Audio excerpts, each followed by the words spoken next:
All right. Yeah, it looks like we have a quorum. But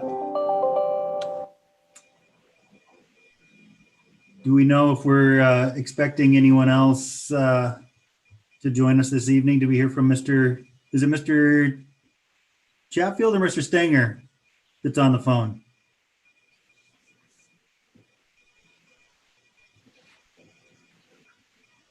Well, guess let's go ahead and Ms. Phone. Jeff just called me. He said he's going to be about 10 minutes late, but is planning on attending. Okay.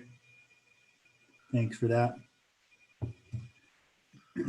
Well, I think that as long as are we live on our streaming service now? Are we ready to? We're okay to start the meeting? Or we already have? Okay. Well, with that, go ahead and start the public hearing for tonight's meeting, June 10th, 6 p.m. virtual meeting of the Denali Borough Assembly. On the public hearing docket, we have 2 ordinances. And the first is Ordinance 20-09, the fiscal year 2021 budget. And have we received any public testimony, or is there anybody on the phone at the borough office to tell us what they think? Nobody's on the line. Okay. And we haven't had any email correspondence on the budget? None, no. Okay. Well, then we'll go on to Ordinance 20-11, which is the Healy Spur Road CTP project allocation.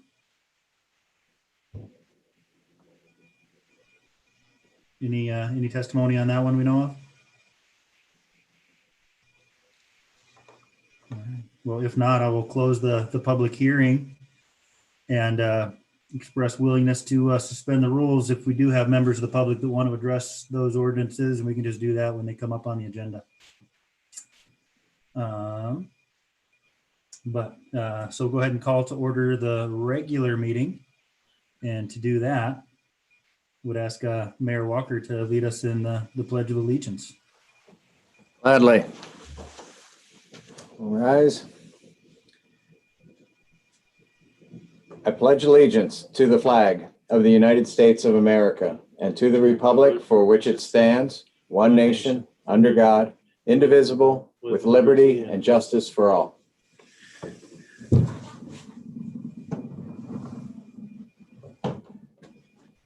Thank you, Mayor Walker. And I would ask the clerk to call the roll, please. Jill Boelsma, She's on mute. Here. Joe Chatfield, Talon Shreve, Here. Lisa Minor,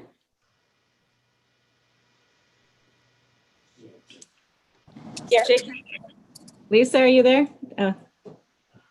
Jake Hill, Yeah. I'm here. Eileen Holmes, Here. Krista Zappone, Here. Jeff Stanger, Jared Zimmerman. Here. Here's a quorum. Okay. I'll move to excuse Mr. Chatfield and Mr. Stenger. Second. Okay, moved by Ms. Boelsma to excuse Mr. Chatfield and Stanger. Any discussion? All in favor of excusing? All right, by show of hands, that's unanimous. And I guess just make a note of Mr. Stenger joining us when he's able to get on the call.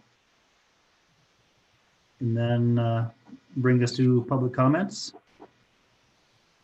We aware of any public comments for us? Phone line is clear. There's no emails, but Vanessa Jusak is on and had some things to share.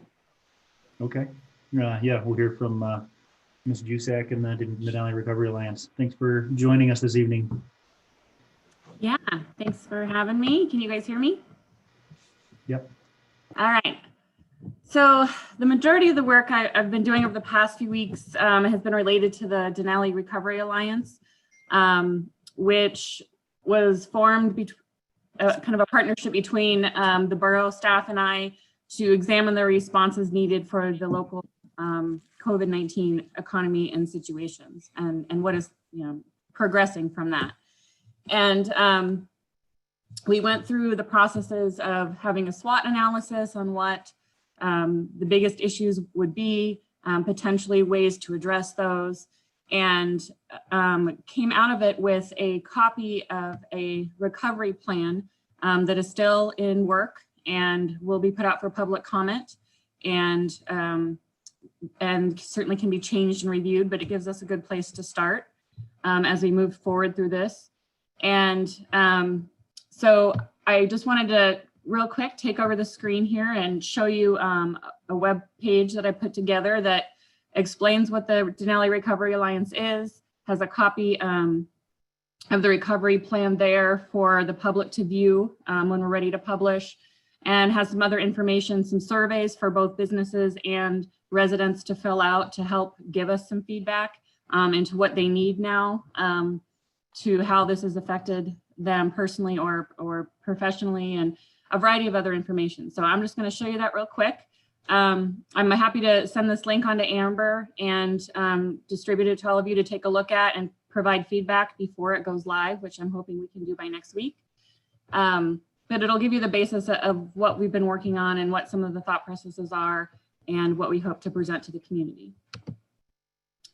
Oh, and it looks like, Amber, I am blocked from doing that. Can you fix that on your end? I can try to give you control. Let me see.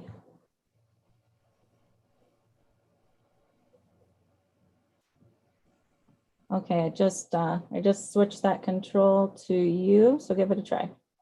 There we go. Perfect.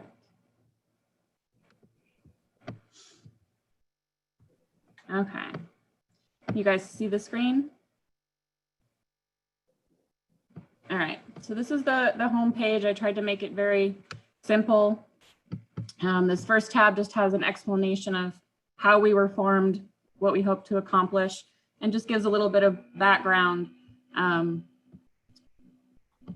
The next tab felt it was very important to properly educate people. So when these discussions are happening through the community and as decisions are made by the Borough Assembly, by the Mayor's Office, by whatever entity is responding to the need at that time, that the information we're receiving is accurate because people understand the true situation of the borough and its economy. So we've got some numbers from the fiscal year 2020 and the next year coming, so that people can look at this very easily rather than going through the whole budget and say, this is how much we spend on our schools, this is how much we spend to run our local government, this is how much money that the borough has already cut, and just has a really easy way to see what those numbers are. And then beneath that, the expenditures. And again, it includes those cut expenses from this year's budget and the amount that the budget was reduced already based on the COVID income for next year. So a quick snapshot with the actual numbers and some quick explanations of what those categories are for educational purposes. The next tab has links to surveys, both a resident survey and a business survey. And those include things like, are you having difficulty paying your rent, difficulty accessing medical care, child care, educational opportunities, and just kind of gives us a broader view of exactly how people within the borough have been impacted. And then after these surveys are done and complete and give us some more feedback, then they will be replaced with ones that will offer feedback for the plan itself. So people will be able to view that, see what was come up with, and then give feedback on the actual plan, which is on this tab. And the plan itself is uploaded on this link. And there are links within the plan to all of these sublinks below for referral purposes, but I also put them here because clearly the current land use and economic development plan and then National Park Service planning all play a role in our current economy situation. And then the final tab is just an opportunity for people to share their thoughts, comments in a way outside of that structured survey. And then just switching quickly to the plan itself. Oh, I gotta put that back over here 1 second to show.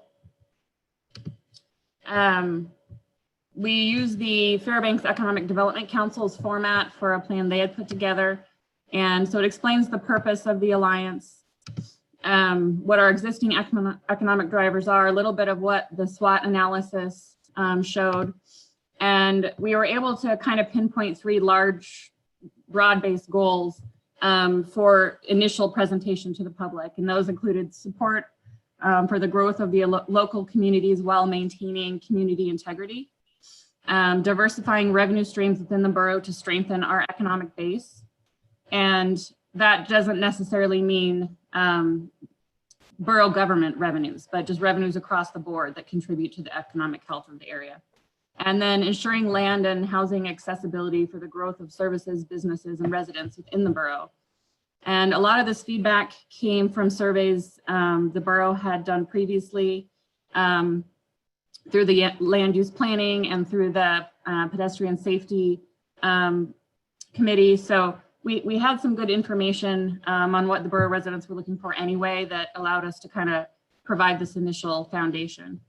And then it just talks a little bit about the economic impacts that we're already seeing and that are being estimated. Again, I put this in here for that quick view. And then it shows some markers of what we can use as a borough to measure the economic impacts as of COVID now, but also as we progress over the next few years and to potentially understand which direction we're headed and how those things are being used. And then it breaks it down into strategies for both residents, businesses, and the workforce. And these are all then further divided into tasks by time frame.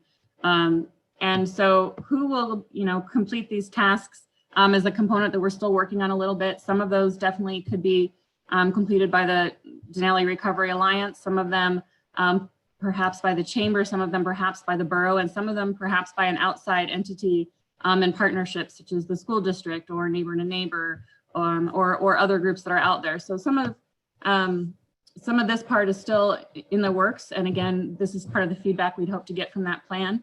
But it gives us a basis to start action over short-term 0 to 6 months, midterm 6 months to 2 years, and then long-term 2 years plus.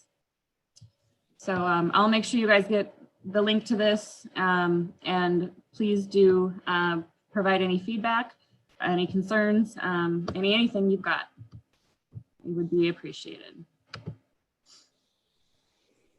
Any questions for me?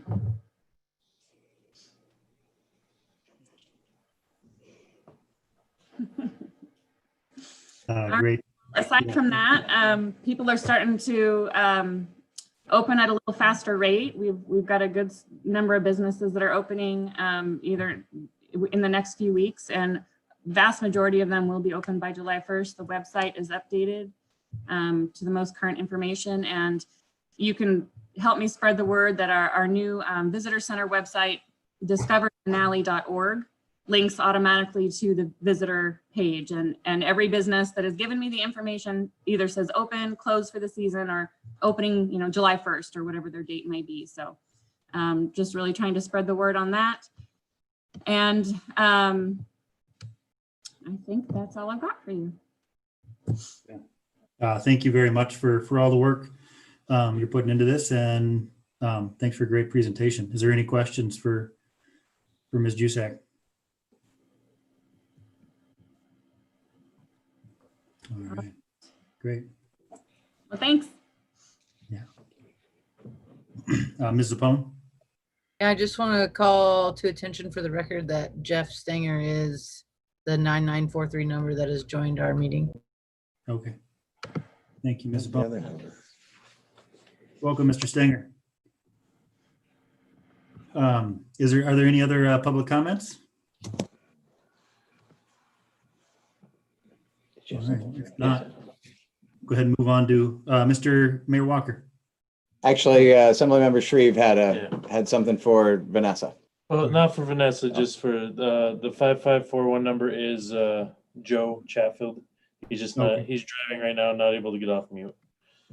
All right. Thank you. Yeah, let's note that as well. Mr. Chatfield is here with us.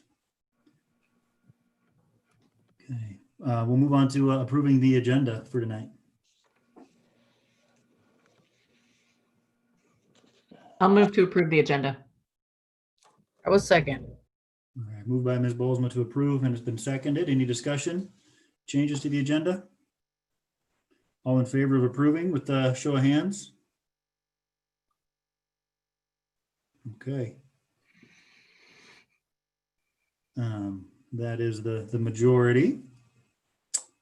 So the agenda is approved. Go to minutes of the previous meeting. Public hearing and regular meeting minutes from May 13th and the grant review and special meeting minutes from May 27th. I'll move to approve the minutes from both the May 13th and May 27th meetings. I'll Okay. second. Second. All right, moved by Ms. Bolsma to approve the minutes, and it's been seconded. Any discussion or changes to the minutes? Okay, all in favor of approving the minutes, show of hands. And opposed? Okay, that's unanimous. That'll bring us to reports, and we have first up the April 2020 financial report. I'll move to receive the April 2020 financial report. Second. All right, moved by Ms. Bolsma to receive the financial report. It's been seconded. Any discussion or questions on the financials? Okay, all in favor of receiving, show of hands. All right, and opposed? None. Call that unanimous. And move on to a planning commission report. Do we have anything from the planning commission this evening? Anything you want to address, Mayor Walker, outside of the mayor's report regarding planning commission work? Thank you. Yeah, we understood that Councilman Tench, who serves as the presiding officer of the Planning Commission, was planning on joining the group. So it looks like she couldn't make it. I'll go ahead and share that the summer meetings are changing a little bit in scope to get out and into the field and orient the Planning Commission with borough lands and familiarize the Planning Commission with some of the land issues that we have, and also and so we've set a schedule for the next 4 meetings. We're pretty excited about it, actually. Good time to get out and put on the walking shoes, and our first meeting next week, or first work session next week, wherein we'll go investigate borough lands. We're going to be looking at the Healy parcel, and specifically along Dry Creek, and some new information was brought to light in terms of where our boundary is there and activities that are present in that area. So so that's next week, and we're going to follow up with other forays out to Pinguini B and some of the lease requests there, and we're going to do Otto Lake later, and then even the Slate Creek and the road easement there. So So we think we got a good plan for the summer months of planning commission meetings where we are going to try and drill down a little bit on some of these management issues. If plats come forward, if other actionable items come before the planning commission, we can change gears and meet as a regular meeting. But right now we're planning on some work sessions for the months ahead. Okay, great. Thank you for that update, Mayor Walker. And I guess if we do hear from Mrs. Tench, let us know. Thank you. It does also look like Sherry with the borough phone has her hand up. Okay. Sherry, go ahead.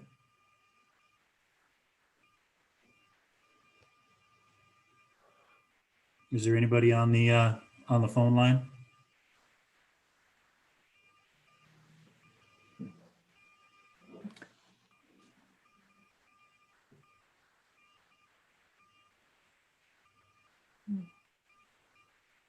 Maybe No? Okay. Ronnie's hand up. Okay. Yeah, we'll move on with reports, but happy to go back if we have something there. Jared, before you go on, I have Kesslin on the phone that wants to make the planning commission report.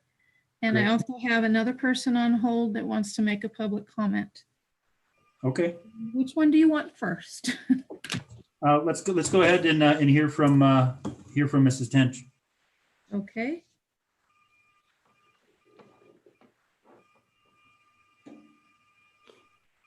Kesslin, are you there? I'm here. Oh, hang on. All right, Kesslin, you're on. Hello. Okay. Hello. This is Kesslin Tench. I'm giving the Planning Commission report. Okay. Thanks, Kesslin. We heard a little bit from Mayor Walker, but go ahead. Okay. So we met last month and talked about the land management budget and approved that, and the fiscal year 2021 annual work plan. And our next 4 meetings starting next week, we will be doing walking sessions, touring the Denali Borough land areas.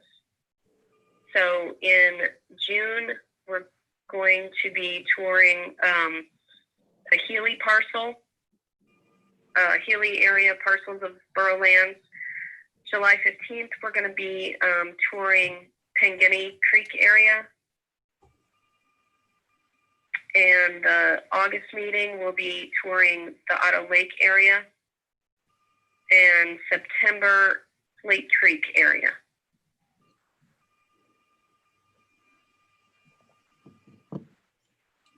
Great. That sounds like a good summer. Yeah, this is good. They're just gonna be work sessions. If we have any business, we will do a quick meeting. But we don't have any meeting for this next week's. So it'll just be a work session. Okay. Great. And that's all I have. All right. Thank you. Thank you, Mrs. Tench. I did have one follow-up question. Do we have some of the business from the Planning Commission, I believe went to our council? And we're waiting for any feedback on that before we see some of the recommendations. Am I right in that? Yeah. Yeah. You, talk about that. Yes, the land management plans are not going to council and will be coming to the assembly. But the special conditional use system and the change from unrestricted to general use zoning for the borough, those were sent to council a little while ago, and we have not received communication back. Okay. That's a stickier one. Yep. So yeah, I mean, I'd like to, I mean, maybe if you wouldn't mind following up and touching base with them and seeing where that is. And do you expect that we'll see those management plans on our agenda before, or are we going to wait for kind of some of this summer work session work to inform those, and then we'd see those on our table in the fall? Any thoughts on that? I would recommend moving forward with the management plans because the work that we're doing now is work in preparation for the management plans to come back to us. Okay, great. Thank you for that. So we need the assembly to look at the management plans and move those back to us to say, yes, this looks good, or no, this needs work. So that once we get those management plans approved, then we can start working on the next step in those management plans. Yeah. So we're kind of doing a little bit of prep work, just research in preparation for that. But yeah, we need those management plans to be reviewed. Okay.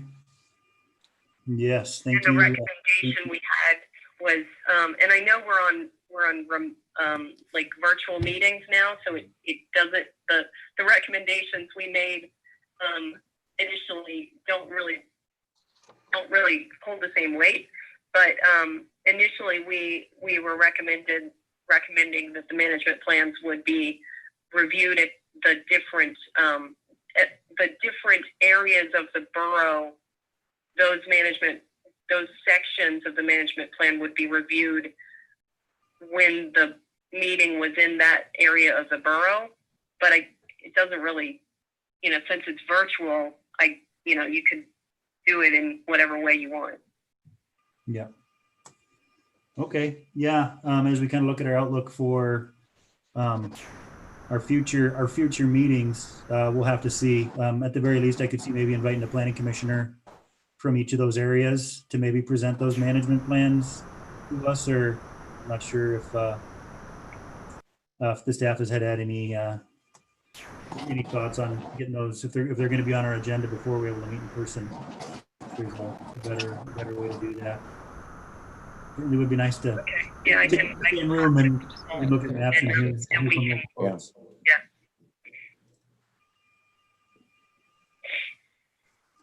All right. Yeah, I'll talk to people when we get together next week about like which commissioners might want to be available to address different areas. Okay. Yeah, no, I certainly appreciate all the work that's went into those, and I think making a good handoff of all the work that the planning commission has put into those plans when they arrive on our table, I think will help us give some good feedback. So, Ms. Zapone has her hand up. Yeah. Go ahead. I guess, Lynn, I just have a couple of quick, follow-up questions for you or the planning commission in general. The mayor mentioned that we were made aware of a new boundary line along the Dry Creek area, which you guys are going to go explore. That makes sense to me. I was just wondering if there's any other logical bits for the 4 location choices. Given what I know, Pangini B, I think, is a pretty good one. Otto Lake, I know we just got the land parcel given to us by Golden Valley. Is that kind of where we're focusing in that area?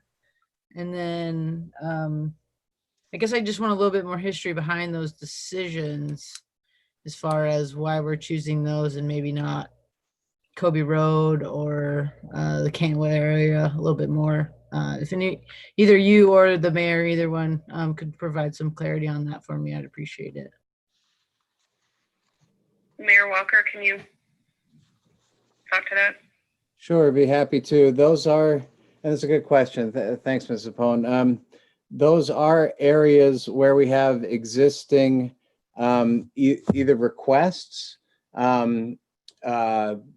easement resolutions, we have lease requests, and we have commercial use, and we have basically more land management issues on those parcels than other parcels of borough land.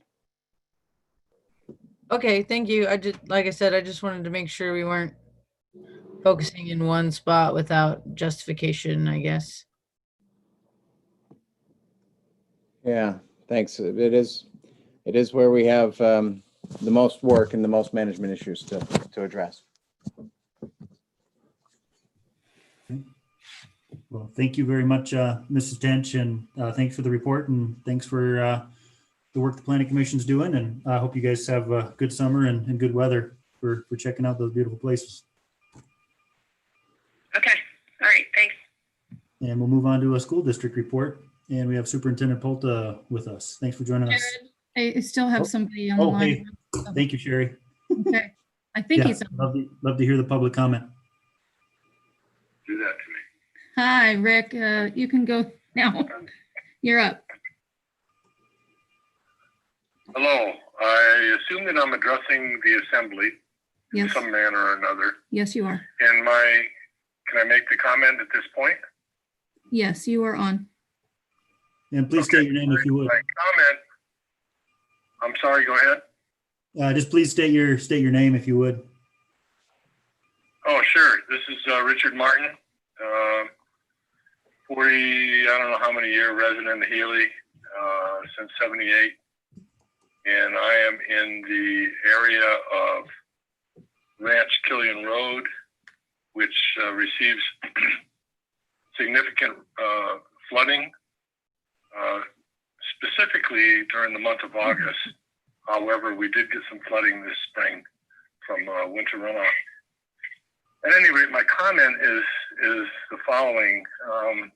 The borough has made some overtures towards mitigation, flood control mitigation in the past. And at this point, I don't think that the efforts have gone surely they have not gone quite far enough, because in 2 months, we're going to be subject to another round of flooding.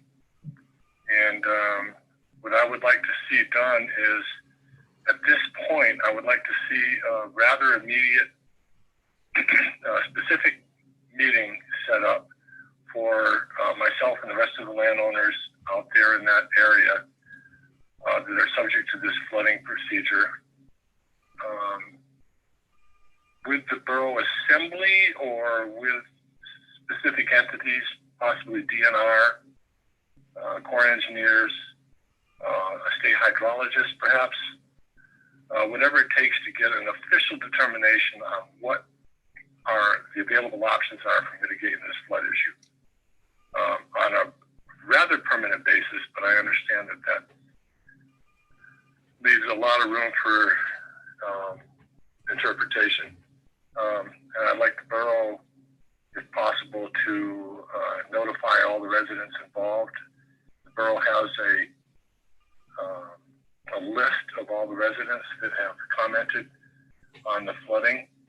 And I realize that some of the signatures and addresses are illegible or not quite up to snuff, but I can perhaps provide those at some point.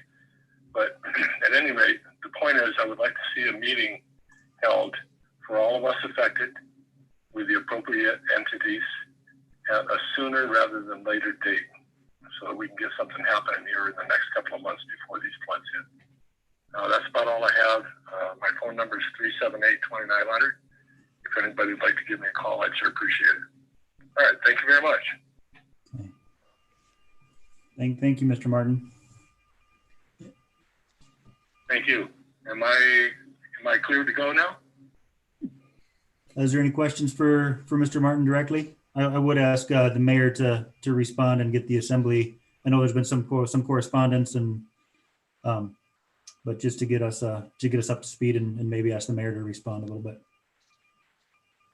Sure. If the assembly doesn't have any questions,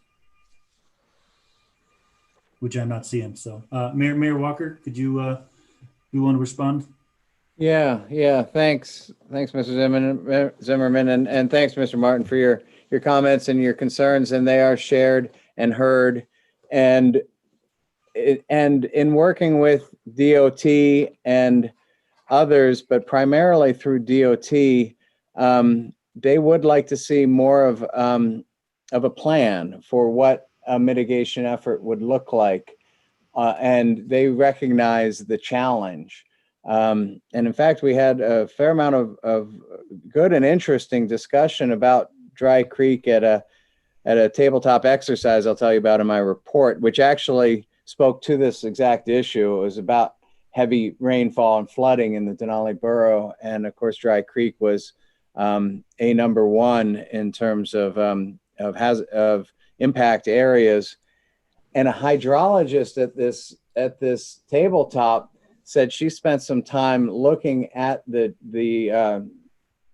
watershed, and boy, was she impressed as a watershed hydrologist with what Dry Creek is capable of in terms of its not only area of capture, but the terrain in which it captures and the vegetation.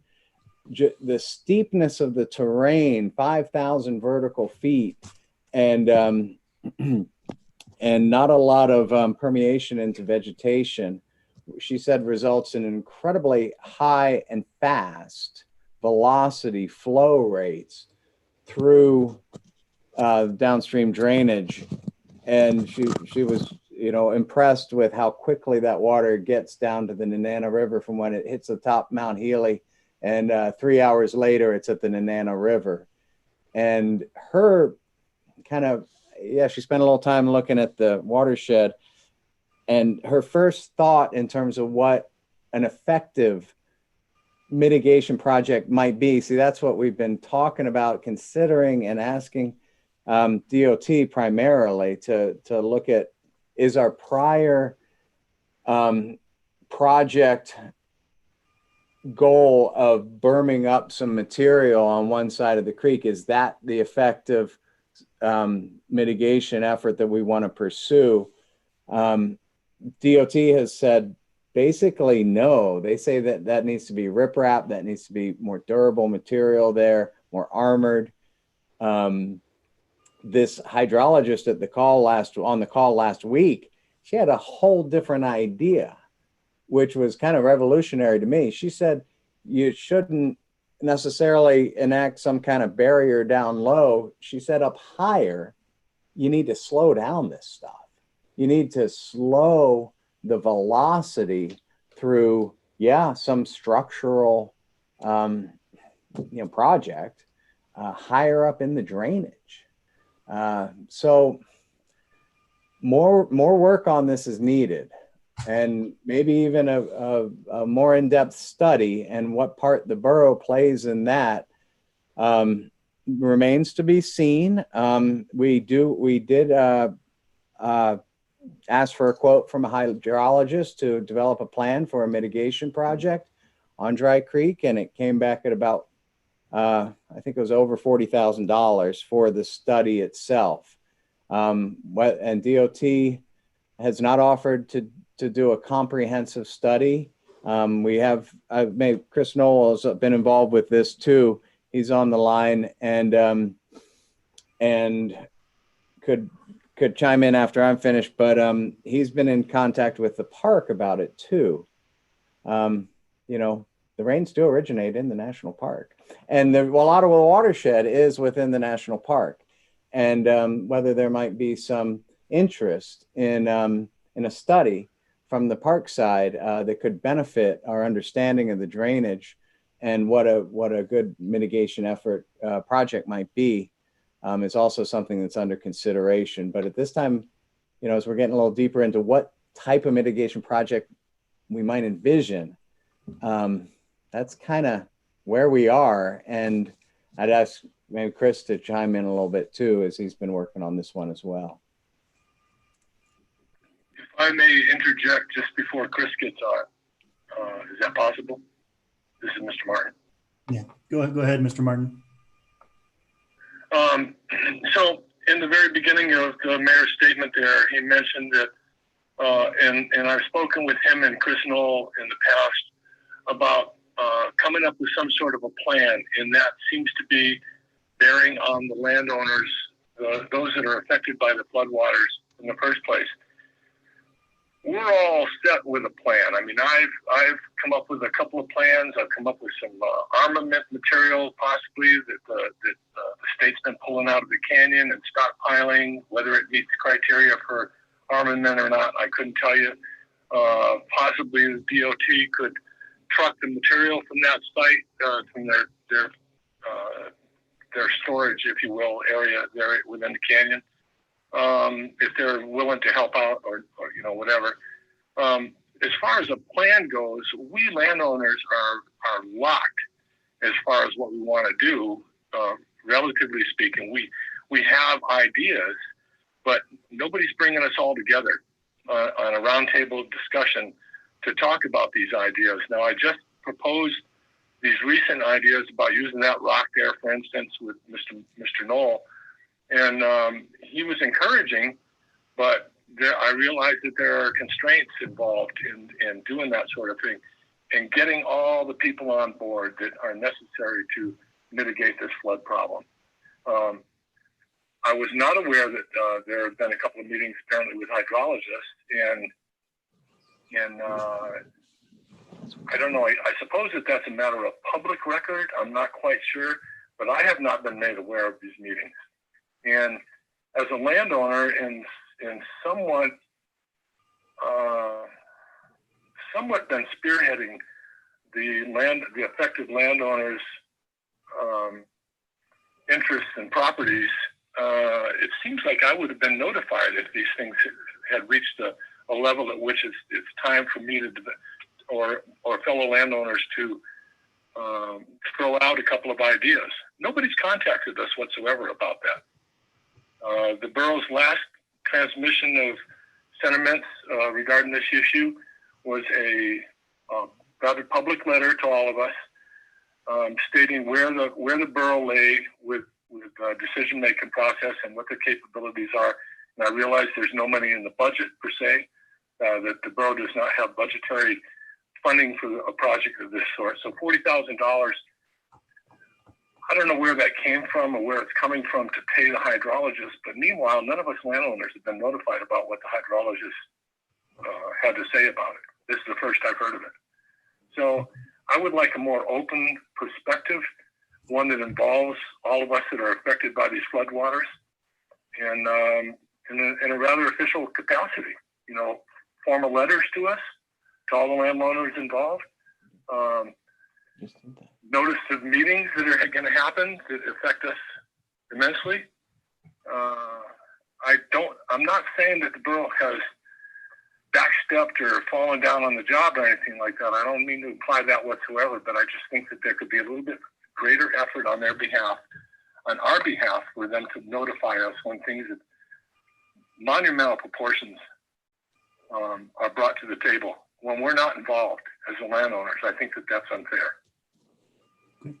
I recently discussed this with Chris Knoll. I found the conversation very satisfying, but it still, although he expressed a willingness to work on it a little bit further, I think that there's been a serious lack of understanding about the seriousness and the nature of this whole project or problem over the last 10 months. We've had 10 months to deal with this. We've had longer than that to deal with it when you consider that the first time we applied for a permit to help or try and fix this problem was 6 or 7 years ago. And we got a permit and nothing was done. And at that point, when we got that permit, I realized that there was an understanding for us landowners to take it under our belts, to go out and do something about it. But we have no authority. We can't just go and get a dozer, for instance, and run out on the creek and do things, because DNR and DOT are going to be all over our butts about it. And then they're going to probably sue us in court, and they're going to take the dozer from whoever we rent it from. And then we're going to be monetarily liable for that. So as a regulatory authority, the borough, I believe, is in the driver's seat on this one, and they should be directing whatever happens in this project, even if it's a complete failure. We residents want to be notified. We really appreciate it. Okay. Well, that's Mr. Knoll is here. Thank you, Mr. Martin. But I think the Assembly appreciate hearing just a little bit from Mr. Knoll here, and just so we have all the information in front of us regarding the topic. Yep. Yeah, thanks, Okay. Mr. And Mr. Martin, thank you. I appreciate and I hear you. And yeah, I'd reiterate, we spoke about this a couple days ago, and it just so happened that the tabletop exercise that the mayor mentioned was organized by the National Weather Service. That took place last week, and it was timely in many ways. So yeah, I guess we, as Mr. Martin said, he organized some landowners. They sent a letter to the borough. It's kind of a bit of a recap here. They sent a letter to the borough stating concern. The borough took some time, did a little bit of research. We reached out to DOT and DNR and learned a little bit more about their understanding of the problem, their immediate response to the problems that had occurred last August following the August rains. And we also reached out to the state. The state has a hazard mitigation grant program that the borough has been successful with, and just recently updated our hazard mitigation plan, as you all probably know. And we did identify this hazard in that plan with goals to identify steps towards mitigating the risk here. We reached out to ask if this kind of project would be eligible, the flood study. They basically, the story was due to the low cost and the lack of damages that have been documented. And I'm talking monetary damages like houses, physical property damage. They said we likely would not be successful, so we did not pursue that. We did, following this tabletop exercise that the National Weather Service hosted, the Park Service was a huge participant in that. We started that conversation to open up a dialogue and see if there might be park funding to assist in some kind of study. I will say, I think mitigation is, there's multiple aspects to mitigation. And so I think one thing that I'm hearing from the landowners is they would like physical protection of their property. And I think from the borough standpoint, from my standpoint, I think that is likely one step, is some on the ground work. I think another step is better mapping to understand where this channel has historically gone, to better inform residents, current and future, about what the risk is of the property on which they live, what the historic flooding profile of that area looked like. So I'd say we're interested in continuing the discussion. And I'm hearing what he said, and I think it's totally possible that we could organize a follow-up meeting, special meeting. There's a lot to this. So yeah, thanks.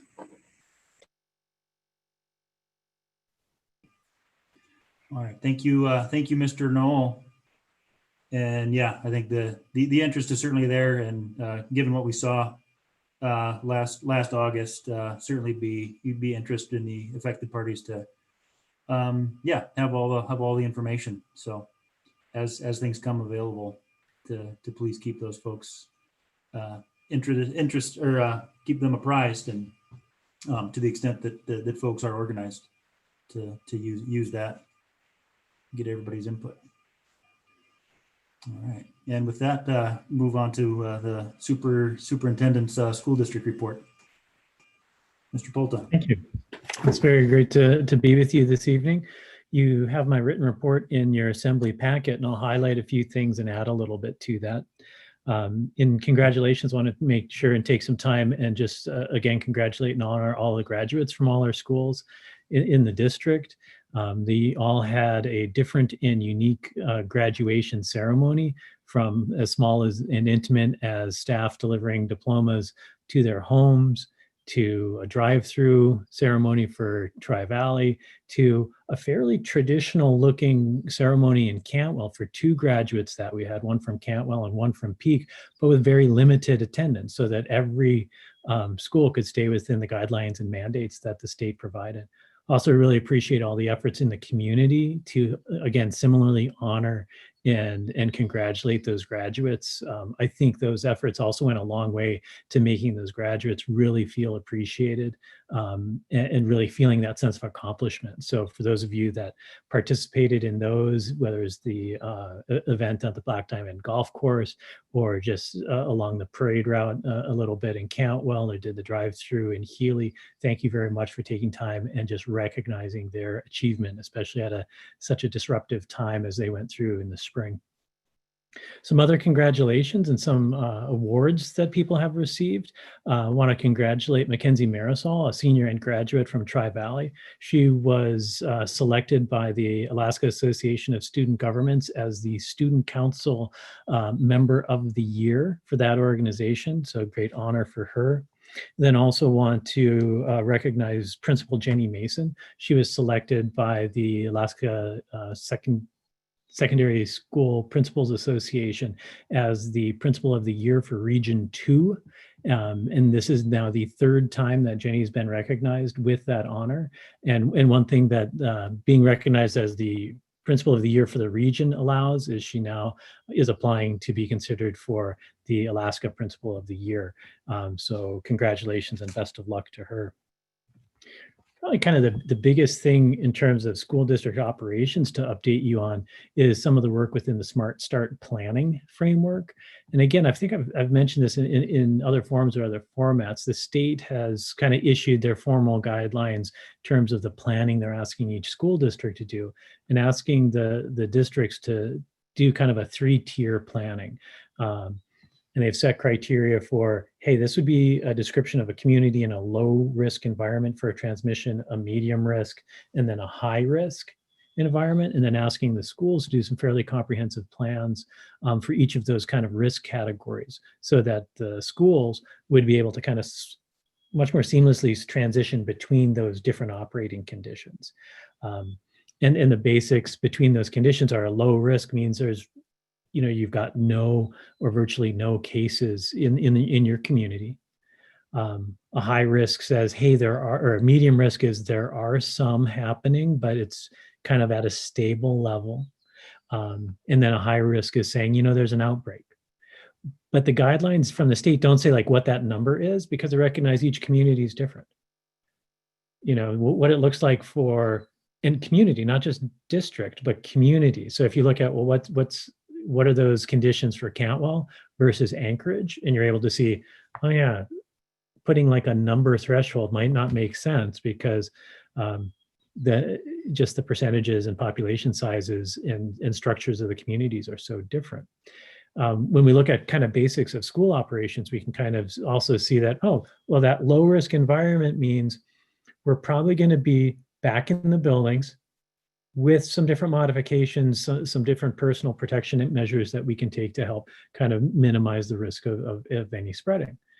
And you can go, well, that high risk probably means we're back to a distance learning experience, and hopefully doing that better than we did in the springtime.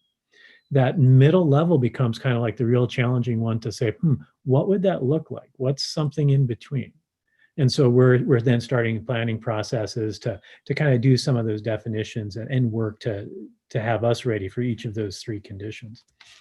And on that local planning work, we're kind of walking through a lot of different kind of stages to that planning work. And the first thing we did was just kind of like close out the year and do a deep reflection on the progress on different plans and work that we did, and take a look at the different artifacts for our performance that we'd collected. And we did that with the instructional leadership team and then the school administration to be able to say, okay, based on the progress we made looking at our strategic plan and our ability to maintain that during distance learning and the challenges that we had, kind of plans and goals can we set again relative to our strategic plan for next year, and to look at those to make sure that we have through lines that are going to carry us through that low, middle, and high risk environments.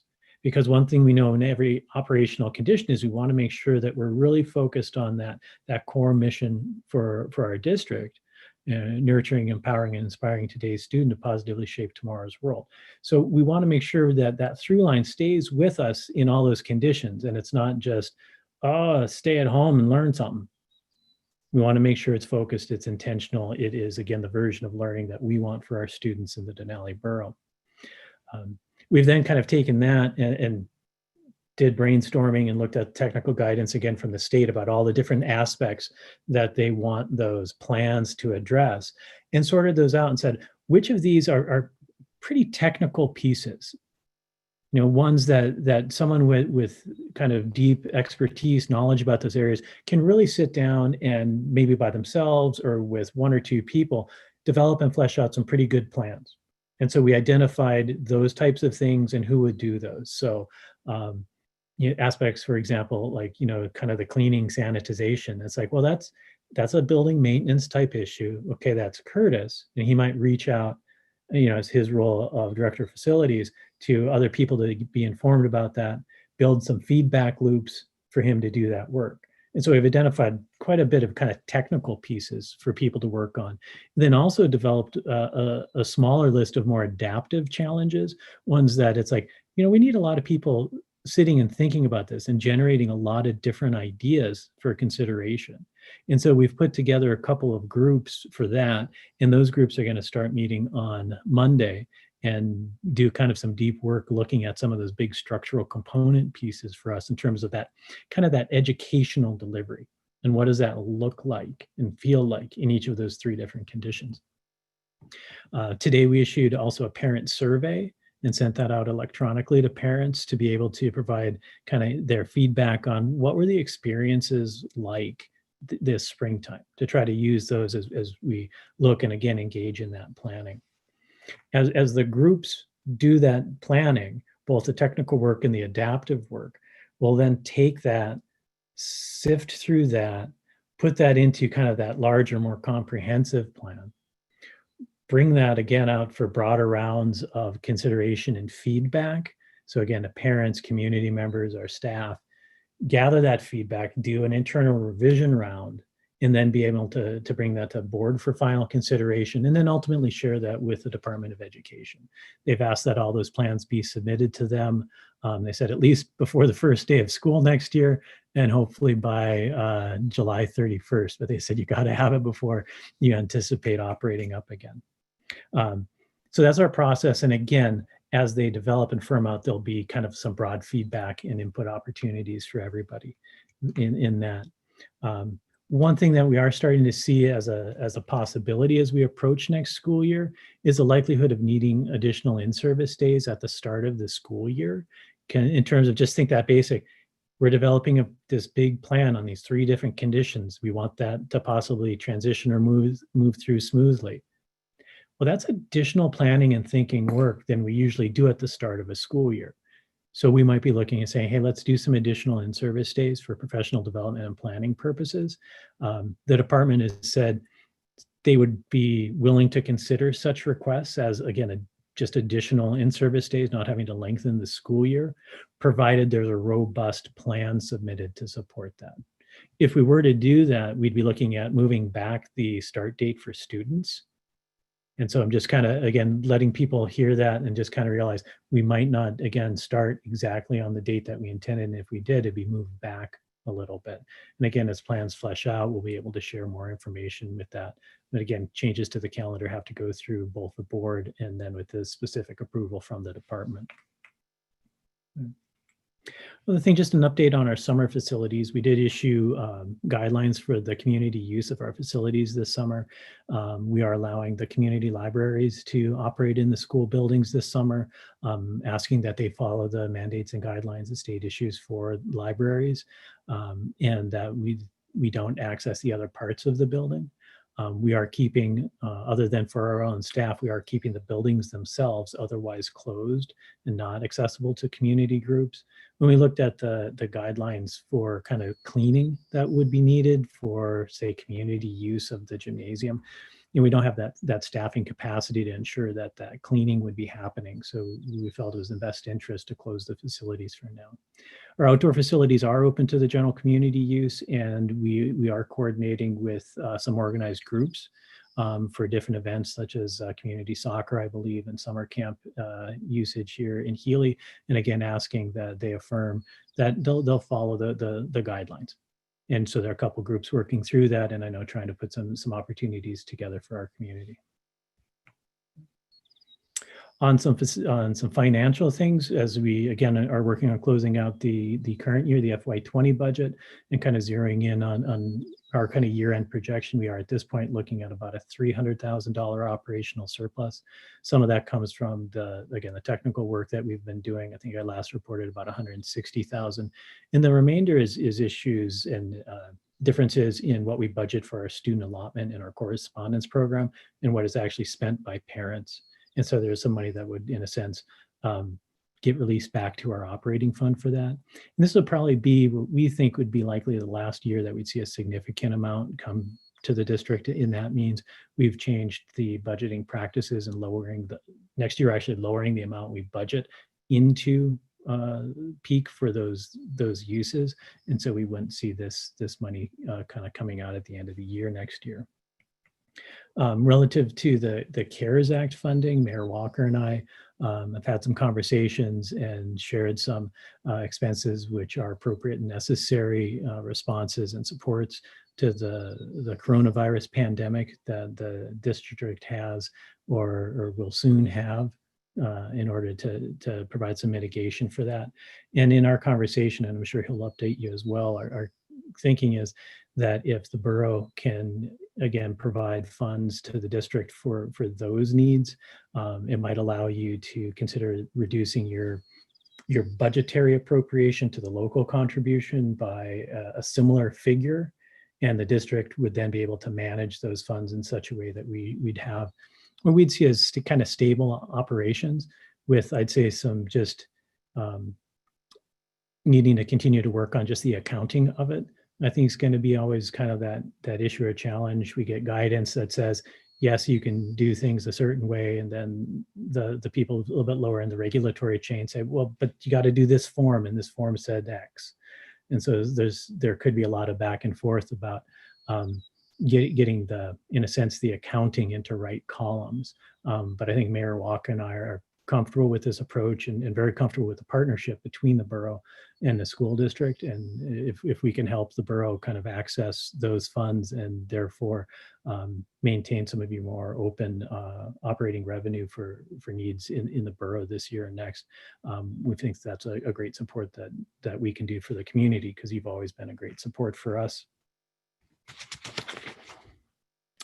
And looking at the FY21 budget, again, just remembering what I just said, that overall figure that the district is hoping that you're able to provide to us through whichever funding stream you can and are comfortable with is a contribution of $2,679,071, about $1 million of which is the required contribution based on the value of real and personal property in the borough.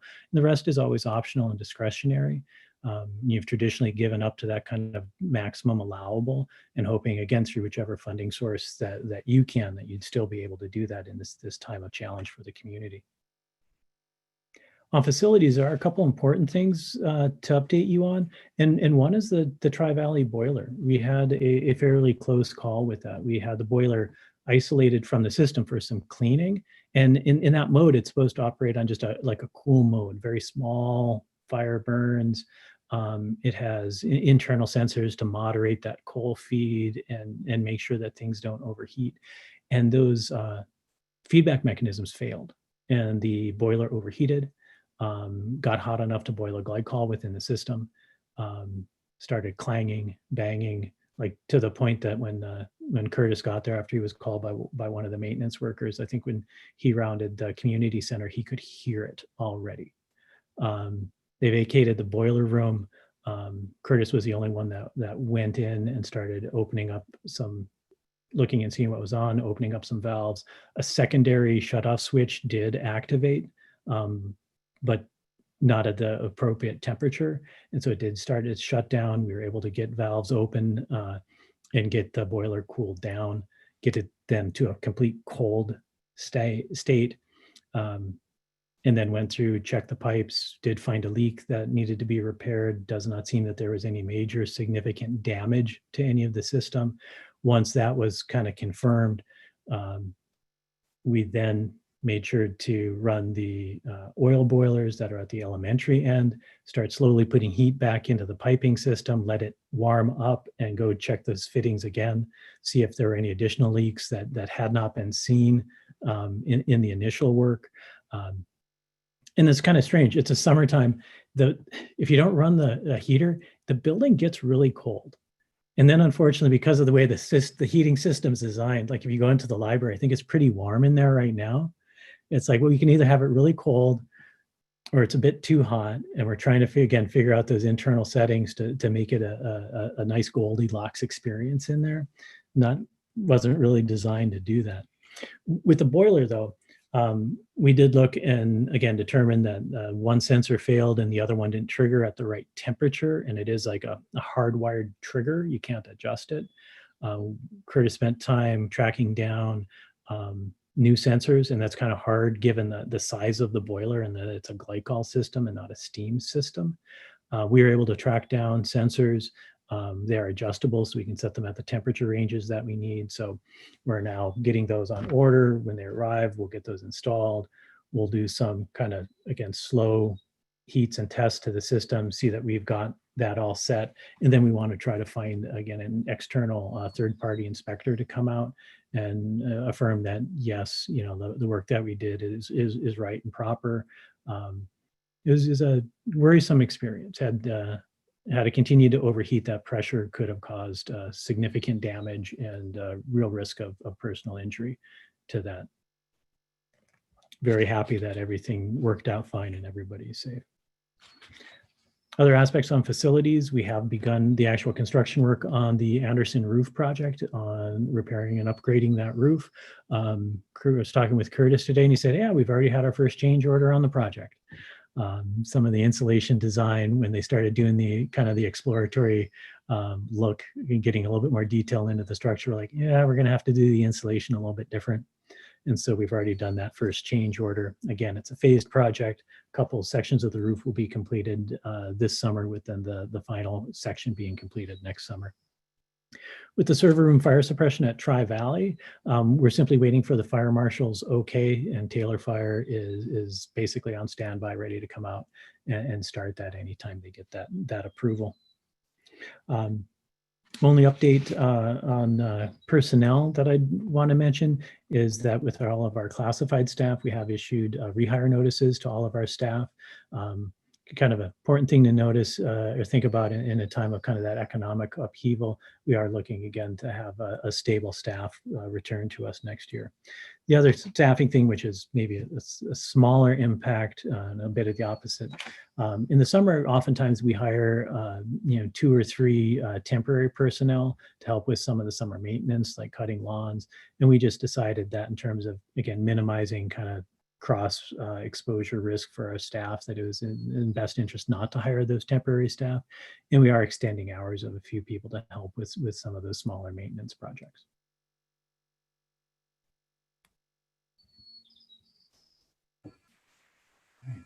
Thank you, Superintendent Polta. Any questions regarding the school district report? Okay. Well, thank you and all your, Ms. Zapone. Get him. Yes, hi. Technology is hard. I don't have a question. I just have a comment. As some of you may know, I'm pretty good friends with a couple of those maintenance workers, and to hear the firsthand account of how that boiler malfunctioned, I'll say, yeah, it sounds like that was a pretty big deal and that it was quite scary. So just to echo your sentiments that you're it's very fortunate that nobody was in the building, that it was well managed after the point of origin, and kudos to Curtis and the crew there for being smart about it rather than taking a risk that was unnecessary. But that was just my only comment. And then other than that, as always, Mr. Polta, thank you for your report. You're welcome. Yeah, thank you. Thank you very much. And thanks for keeping us informed and on plans for the school year up and coming and whichever form it may take. Appreciate I'm it. hoping we're in low risk for the entire year. Let's, And I'm pretty sure everybody hopes the same. yeah. And thank you. And I'll watch the rest of the meeting through your live stream. Yeah. All right. Okay, we'll move on to the mayor's report. Mayor Walker.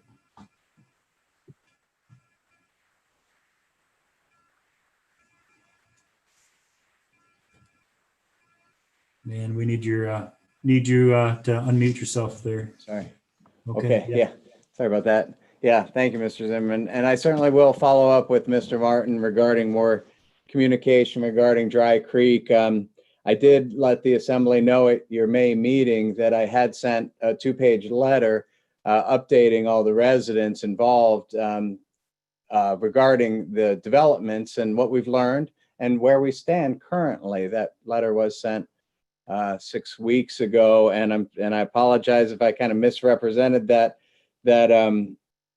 tabletop exercise which happened last week. It was not a public meeting, and it was hosted by the National Weather Service, and it was focused on emergency response and roles and responsibilities and what impacted organizations and agencies would be doing in the event of heavy rains. It was not specifically about Dry Creek.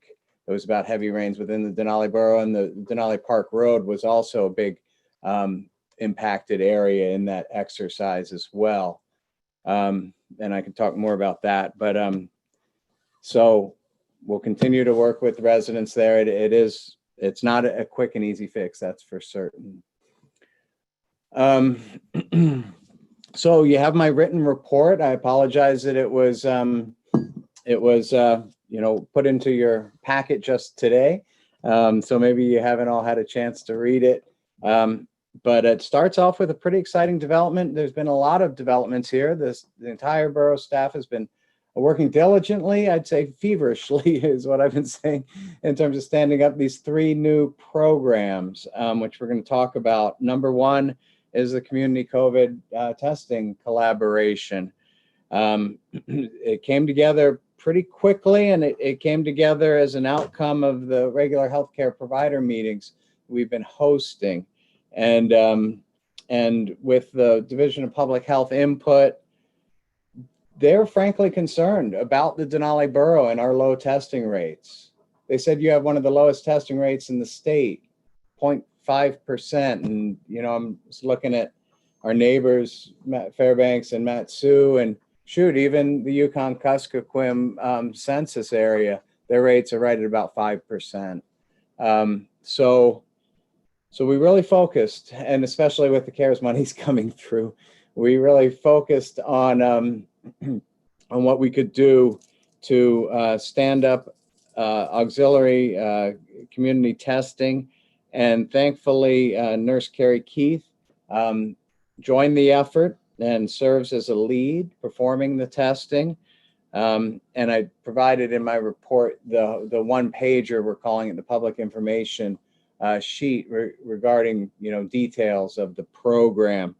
And in just a few days of this new program being stood up, it does appear that we've doubled the number of tests performed in the borough. And with increased testing, we're also increasing the odds that a positive test will be confirmed here in the borough, that we're going to find that COVID positive person. And that's a good thing that we find that COVID positive person, and that they can take those mitigation steps and prevent community spread. So it's pretty amazing that we're here at June 10th, and we are one of the few counties in the entire nation that does not have a confirmed positive case. And again, we don't expect that to last much longer, but we know that readily available and no barrier testing will be very helpful in managing public health risks going forward. And we're really thankful for the collaborators. CRNA Cantwell Clinic has been a fantastic. Interior Community Health Center here in Healy. PA Churchill has been a great partner and collaborator. The Clear Clinic has been amazing. And of course, we've really leaned on the Division of Public Health. They've been very supportive of this new program. UC Valley Coal Mine has been supportive, providing PPE. Tri-Valley Community Center in terms of the use of the space to the west of the community center. McKinley Park Community Center, use of the space of that parking lot there. The school district should be on this list too as a collaborator. We'll be utilizing the school parking lot in the city of Anderson. That's where this testing will be performed, in Anderson. So, and just huge thanks to Nurse Keith for stepping into this important role. The next two things on the written reports are the other programs we've stood up, the Denali Cares programs, and we can talk a little bit about them more in terms of reports. CARES Act programs is also under reports, and we'll talk about the CARES Act and reporting and how we're going to do that going forward. But we did with a lot of work, and special kudos to our borough clerk, Amber Renshaw, for working tirelessly and putting together and making public these two new support programs, which were agreed to be a priority use of our CARES funding. We said small business support, nonprofit support priorities, and we identified about $900,000 for small business support, and already we've received 52 small business applications since it's been live on our website. The fillable forms on the website have been great, and then they go right into a database.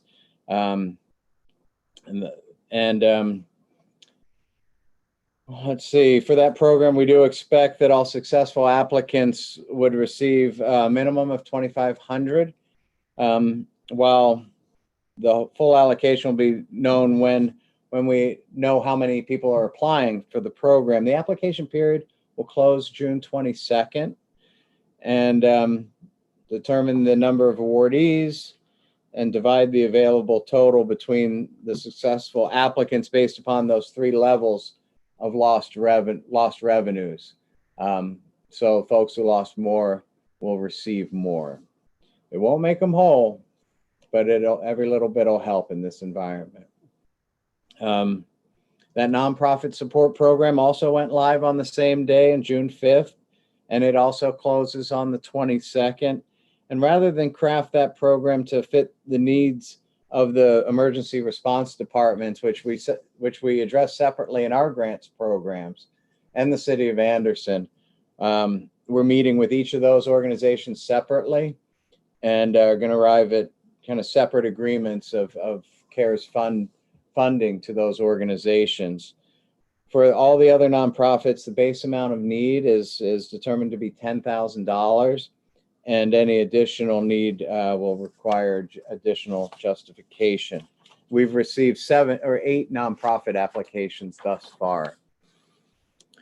Now moving on to some other non-CARES related topics, things that are in the works. The Denali Park Winter and Shoulder Season Visitor Services, EA, Environmental Assessment, is public, and it is a culmination of planning effort from the past couple years to provide high quality visitor services and resource protection during the winter and shoulder seasons. And the proposed alternative does call for a number of changes and some improvements. And the park was, the borough did participate in that planning process and did provide some comment along the way. And these alternatives are actions that were identified earlier, we're pretty familiar with, comfortable with, and I'm going to take a little time to read the whole document, but I do intend on submitting some comments in support of the plan, which will provide some greater access. For example, when the first snow event of the park road is closed at headquarters for the rest of the year. If this plan is adopted with the proposed alternatives, if we get an ice storm in late fourth week of September, and then October turns nice, that gate can be opened, and people can go out to Teklanika in October if the weather and conditions warrant. They're not going to plow the road, but that kind of change is something that we supported. Opening the bus service and the campgrounds a little earlier, and running the campgrounds a little later in the season. Trail grooming in the entrance area is something we supported. That's in there, and so that's available for public comment through June 30th. And the FERC, the Federal Energy Regulatory Commission, did approve of the AGDC, the Alaska Gas Line Development Corporation. They issued authorization to construct and operate the AKLNG project, which is a big step for the project.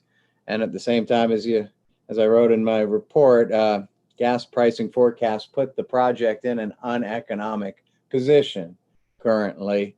And we don't anticipate that it's going to be moving along at any kind of brisk rate, but we will, of course, stay tuned and abreast of aware of the developments.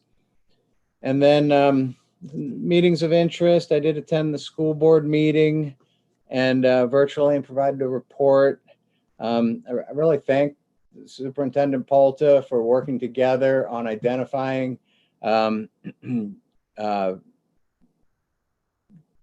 proper use of Treasury guidance on school school COVID response, and we're pretty happy with, and really need, frankly, for our budget to reduce the additional allowable. And I explained to the school board how we can utilize those funds to buttress a reduced additional allowable contribution in the FY21 budget. We'll talk about that too when we get into the budget. And then, the National Weather Service did a great job of hosting that heavy rain flooding tabletop exercise. Really a wide range of organizations and entities invited to it, but it was not a public meeting. Division of Homeland Security and Emergency Management was there, Denali National Park, City of Anderson, Tri-Valley VFD, the Red Cross, NOAA, DOT, CLEAR, Air Force Station, GVA, USABELI, and Alaska Railroad and State Public Health were all active participants. It was really a great exercise working through those roles, responsibilities, and plans that these different organizations have in place, the courses of action for all this whole wide range of organizations for such an event. And always a big takeaway for these is building those relationships, putting faces to names, even if it's on a Zoom meeting, as it was really helpful. And really what made it even more relevant for us here, while we were in the 2-hour exercise, a ½ inch of rain fell. So that was a good meeting, and we're happy to share with residents, the upshot. That information about Dry Creek watershed was shared at the very end, really post-exercise. It was not an exercise about Dry Creek, and the hydrologist had just taken that extra time to study that watershed and share at the end of the meeting what she'd learned. And we're happy to share that with the residents. But it just happened last week also. So together with Denali National Park and the DOT, we're partners in this FLAP application, that's the Federal Land Access Program, no longer application. We were awarded the FLAP grant of over $500,000 to improve the parking area and trail enhancement.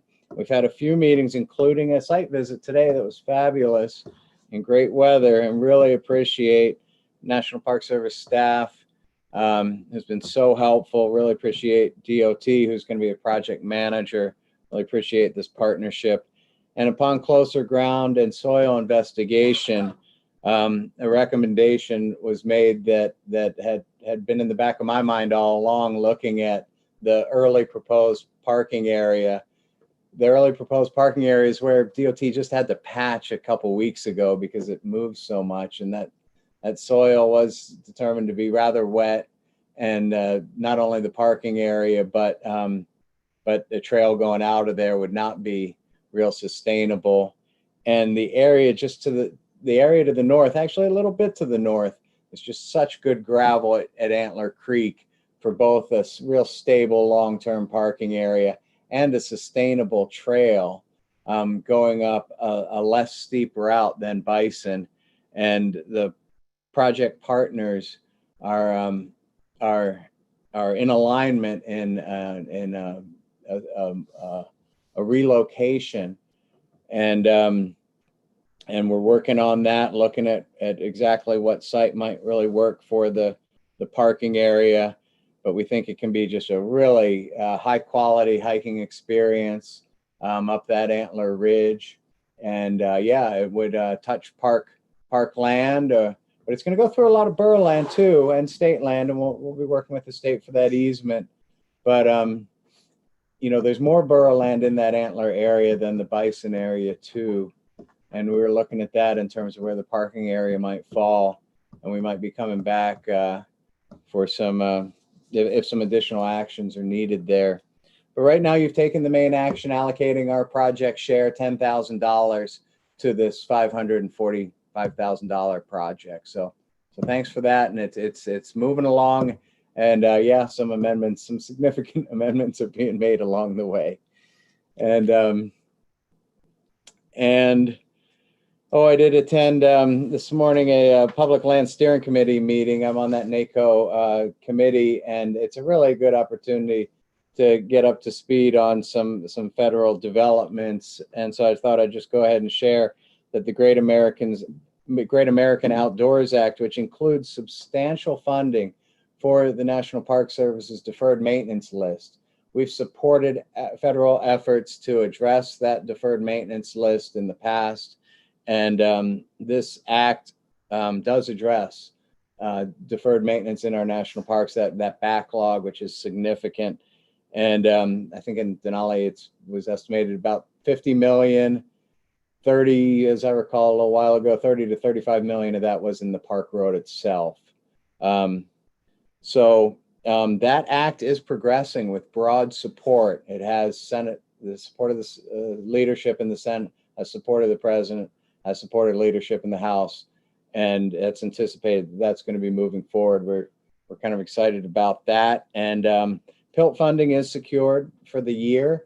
We'll expect it'll be released at the end of the month, but that's a payment in lieu of taxes. And and we're still looking for that long-term funding source, that permanent PILT funding source. It has yet to be identified, and NACO, National Association of Counties, is actively looking at each bill to what they can attach it to. That's not coming together as of yet, but it is kind of an annual battle to secure that PILT money, those PILT monies, and we do think it's valuable to work to get it to be a permanent funding source. Especially right now, you know, where of course overnight accommodations revenue going way down. Guess what? The campgrounds in the park, full, right? Riley Creek's been full, and Tech is going to open soon. It's probably going to be full. There's even some other discussion about other accommodations that might be provided in the park. That's all tax exempt, so you know. That's all tax exempt. So PILT, payment in lieu of taxes, helps address tax exemptions in federal lands within counties. It's an important program. The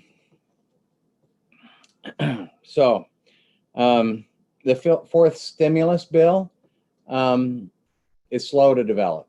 We heard some things earlier, some hope earlier, some interest earlier, but coming from the National Association of Counties today, it's slow to develop. It's not coming together anytime soon, and expectation that the earliest the fourth stimulus might come together is late July. And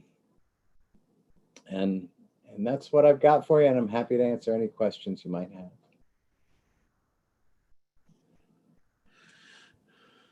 Thank you, Mayor Walker. Any questions regarding topics in the mayor's report? All right. If not, we do have the emergency planning manager report. Who's Mr. Knoll? Thanks for joining us again. Go ahead. Yeah, thank you, Mr. Zimmerman and other members of the assembly. Thanks for giving me a few minutes to catch you up and chat. I wanted to echo what the mayor mentioned about the community testing. It's going well. We had day 3 of testing today. Yeah, as he mentioned, we had 20 tests, so we've basically doubled that number. So we're on the right track, and we're gonna do our best to keep the supplies, the testing supplies, primarily the swab and the medium that it goes with. We're gonna try to keep those coming from the state so that we can keep Gary busy testing people. And as he mentioned, I think it's safe to assume that the virus is among us, and this virus needs people to transport itself. So it's on us to minimize the spread. On that note, I wanted to take a second to talk about the state's mandate number 10.1 that just came out. I'd encourage everybody to check that out. It's available at covid19.alaska.gov. So mandate 10.1 talks about traveling into the state of Alaska, and it speaks directly to our primary customer here in Denali, the visitor. So the requirement is, in summary, basically a visitor needs to either get tested at their home before they depart to come up here. If they do that, they will then get a voucher. They can either get tested at the airport when they arrive, and that's their second test, or they can get a voucher and get tested along their trip, and that's their second test. They can, as an alternative, proceed directly to their destination and quarantine for 14 days. You know, not really feasible for our visitors. So, you know, basically that's the summary. It takes 2 tests to really, truly, with confidence, be able to say that somebody is not contagious with this virus. And as the incident commander for the state's Unified Command said today, traveling during a pandemic is a risky proposition, and we all know that. And so this is the state's, you know, this is their way of trying to mitigate that risk to Alaskans. So along those lines, I'd encourage businesses to develop mitigation plans, those that are going to open this year. They should have a plan in place for bringing in their staff. How are they going to bring those staff in from in-state or out of state and keep that staff member safe, keep the other existing staff members who are already here safe, and then bring in visitors, and how will they keep those visitors safe? The onus is very clearly on the traveler when it comes to the requirement to get tested, and if they test positive here in Alaska, the requirement to quarantine, that also falls on the traveler. That's a responsibility borne by the traveler. So I'd encourage businesses to think through these scenarios. What happens if I'm a small 2-cabin outfit that is running and one of my guests tests positive at the Denali community testing program? You know, we want to be having those conversations now, and I would gladly connect those businesses with the public health nurse if they haven't already spoken with her, or that department, to chat through what that looks like. The Dry Creek discussion has been well covered. So a couple other things I wanted to highlight, some statistics, and it was a fascinating presentation, and I think we would have every intention to bring somebody like this, a hydrological professional, back for a public meeting to share some of this information. It was just truly fascinating. For reference, so during the 9 days in August last August, we had 6.5 inches of rain fall in the Dry Creek drainage. That equals 400 million gallons of water, which would cover the Tri-Valley School, the 48 acres of Tri-Valley School property with 16 feet of water that fell on saturated ground over 9 days last August. So we're talking a lot of water here. So there's many different components. As I mentioned, to flood mitigation, you look at the sinuosity of the channel, you look at the porosity of the drainage, you look at the structure elevation of the structures that are at risk of flooding, you look at the structures under which or over which water will flow, drainage ditches, culverts, that kind of thing. You look at open space and you preserve open space in floodplains so that you don't have damage. And also you build, of course, build levees. So those are just a few of the mitigation steps that we could take. I wanted to also mention, as Mayor Walker mentioned, we've got the nonprofit economic recovery program, Denali Cares program going, and we have discussions scheduled with the volunteer fire departments. And so we're looking forward to chatting with them and figuring out how we can support them using these CARES funds. So the final thing I wanted to mention, Mr. Chatfield, you had a question about antibody testing last meeting, and I've gathered a little more information about that. And just even today on a call, I learned that the state, basically, they're not pursuing that. I would expect we likely won't pursue antibody testing locally due to it's just not really effective. It's a point in time. It can detect a number of other things. So what the state said is it's used in community surveillance testing, but they have no intention of pursuing that anytime soon. That's all I've got. Thank you again for the time, and I'd happily take questions if you have any. Thanks a lot, Mr. Knoll. Any questions for the emergency planning manager? Okay, well, thanks a lot for your work on all those important fronts, and yeah, it's great to see the testing available, free and easy. Maybe we can get that number up a little bit. All right, and then we'll go back more COVID, and we have the CARES Act programs report. More COVID, more reports. Mayor Walker. Yeah, thank you. This is a new report on your agenda. And, you know, when we talked about the receipt of CARES monies, we said we'd be reporting regularly to the Assembly how they're going to be used, or how they're being used. So maybe we change this to, you know, I'm kind of curious what you want to see going forward. I kind of picture you guys, the Assembly, getting the report that we send to the state. Does that sound? The report. What's the real brief rundown on what is the state requiring? Well, the May report's not going to be real exciting, and I'll let you know that we are submitting a May report. We did receive the monies, you know, the last days of May, and didn't make any expenditures, and actually, you know, spent some time transferring those monies to a dedicated account. But to give you the full picture, we did receive our first tranche or installment. May 29th, it was $1.85 million. And the first report will have zero for May. But the June report will have expenditures. We are standing up community testing. We need to do some site work for where it's being conducted.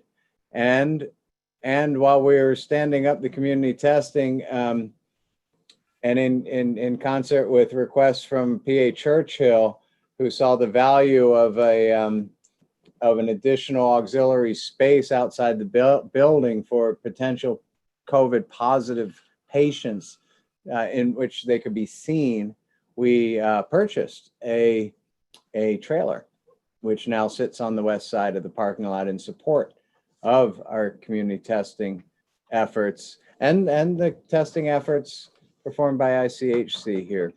And we think it's a valuable asset for community testing.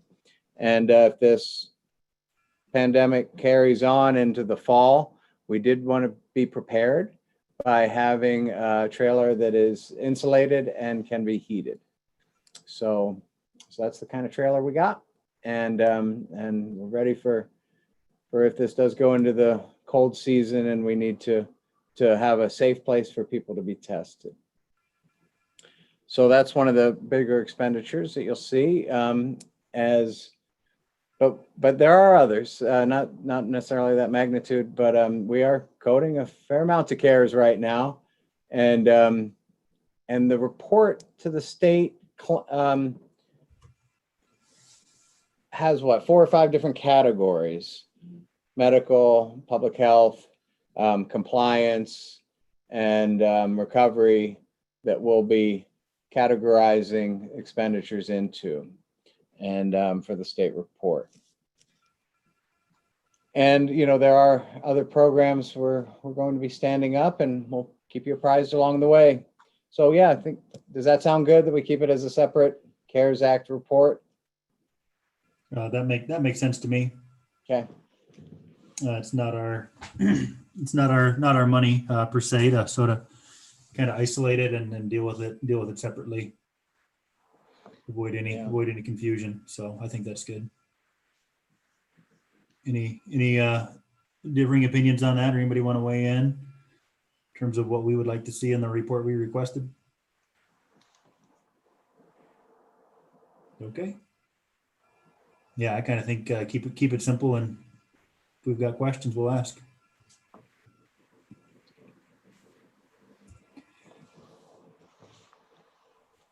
Any questions at this time? Okay. With that, we'll move on to assembly comments. And I'll do my best to go down the list here. Please help me if I get off track. But top of my list in seat A is Ms. Bolsma. Thanks. I don't have a lot of comments tonight, but thank you to everyone for the reports and for keeping us all abreast of what's going on, and especially the COVID CARES stuff. It's changing all the time, and it's good information, and all the wonderful work Vanessa has done, and the Denali Recovery Alliance. That website looks like it's going to be really great. So anyway, that'll do for now. Mr. Hill. Yeah, I want to start by apologizing. I've had some technical difficulties. I have a dog that's been scared of the thunder and has knocked over the laptop a couple of times already. So I apologize for that. But I want to echo what Ms. Bolsma said, especially in reiterating thanks to Vanessa Jusak for all the work she's doing for the Recovery Alliance. It's a tremendous amount of work. And along those lines, the borough staff for everything that goes with accepting and rerouting this money for the CARES Act. It's a tremendous amount of work for some in this time, and while other people are working less, there are a small few who are working a whole lot more, and I just want you to know that it is appreciated. Okay. Mr. Shreve. I just enjoy being a part of the Denali CARES group, and being able to listen into the mayor's meetings, and just being able to see what good we are going to be able to do for those that are in need right now. And also thank you for the reports, and being able to see things that are happening, like the boiler issue at the school, and being able to see those type of details that we might not see if the superintendent didn't see a need to put that in there. but something that affects the buildings that the borough operates and helps fund. So it's good to see that type of detail to know what is really going on with borough assets. Okay, Mrs. Minor. Yeah, I just wanted to thank everybody for their reports, and especially thanks for the school board. I know it is probably pretty hard to plan for what might happen in low and medium and high risk, and just really appreciate all the work that the teachers and the school board have put into that. And I'm really excited about the Antler Creek Trail. It is a favorite of ours, and I think it is a better parking spot to develop for the community and for those coming in to visit. And yeah, just a quick thanks to Rick Martin for coming and addressing the borough. And while we want to see things get done quickly, sometimes it's better to make a plan that's more effective. And so hopefully we can get one that works out for everybody and everybody can keep in communication about what's going on. And yeah, thanks again for all of the staff at the borough and all the reports. Mr. Chatfield. I don't have too many comments right now, but I do really appreciate the input from Mr. Martin and also the reports. And I want to thank everybody for their hard work. And that's it. Ms. Bone.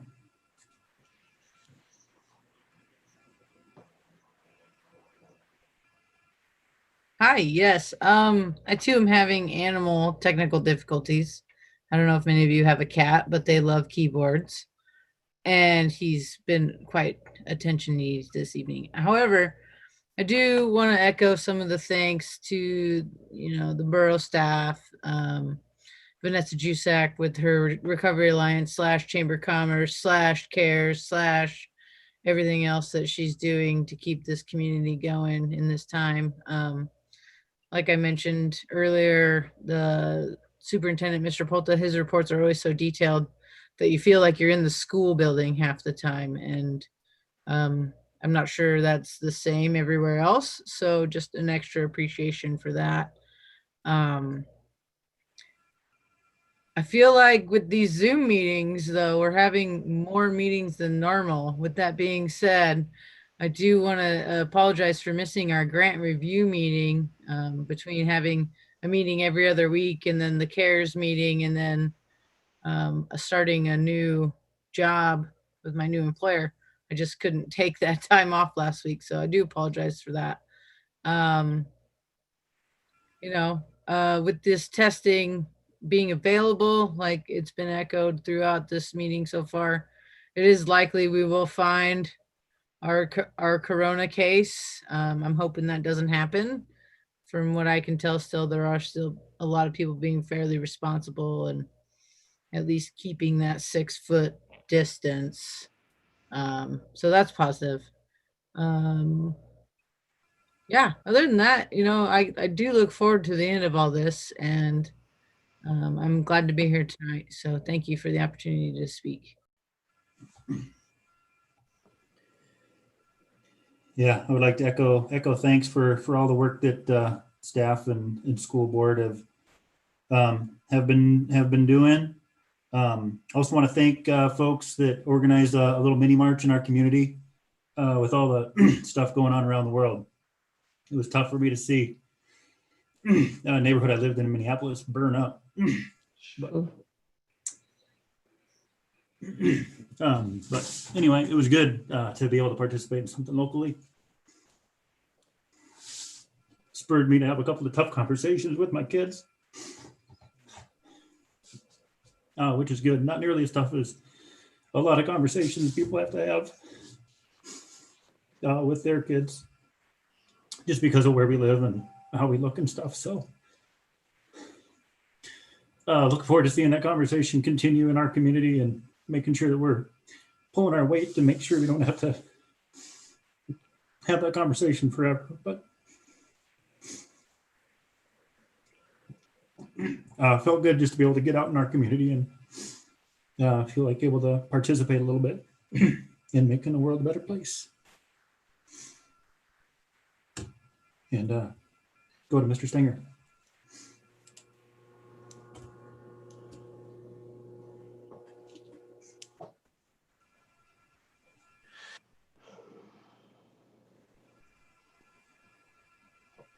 And if nothing from Mr. Stenger, go to Mrs. Holmes.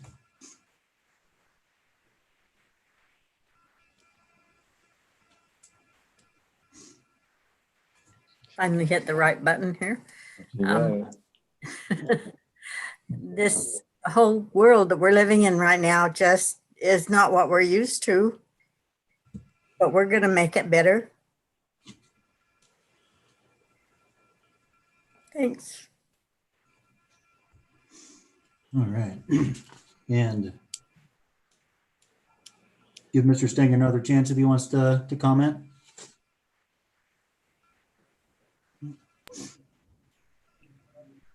All right. Mr. Stenger. Thank you. There he goes. Okay. Very good. Thanks. I wanted to just echo what everybody else said, but I wanted to also say congratulations to the students and the graduates. It's been a really funky year, and I didn't want them to get lost. And I think the school board, Superintendent Polta, all the teachers and the parents and the kids did a good job making their graduation seem more significant. You know, I think a lot of people might have got lost in that. And it's really important that the graduates get recognized. And I too am glad to see that Antler Creek area looked at more favorably than the Bison Gulch area. I think everybody's doing a fantastic job at the borough. Really efficient. It is a lot of work with the CARES Act and all these meetings, getting everything taken care of and the grant process. And you guys at the borough are doing a fantastic job, along with Mayor Walker. Can't say enough about my fellow assembly members and the borough and everybody just working their way through this crazy times. Thanks. All right. We do not have any communications or appearance requests on the agenda, no draft ordinances, but we do have two pending ordinances. One happens to be our budget for 2021, and that is first up. It will behoove us to have a motion to approve that budget this evening. Is that right? At the end of the night, yes, or at the end of this discussion, yes. But at the same time, you do have a new version in front of you. You have version B. So the first piece of business would be to make a motion to substitute version B for version A. I'll move to substitute version B for version A. Second. Okay. Moved by Ms. Bolsma to substitute version B for version A. It's been seconded. Any discussion? All in favor? Show of hands. Any opposed? All right, hearing none, call that unanimous. We got a version B on the table. Mayor Walker, would you mind walking us through the changes you added here, or the administration added? Yeah, I'd be happy to. Thank you. You know, when we talked about our fiscal position and the challenges ahead with, you know, the bottom falling out of the visitor industry and our main source of revenue, basically tanking, we talked about the stable financial position of the borough that involves forward funding.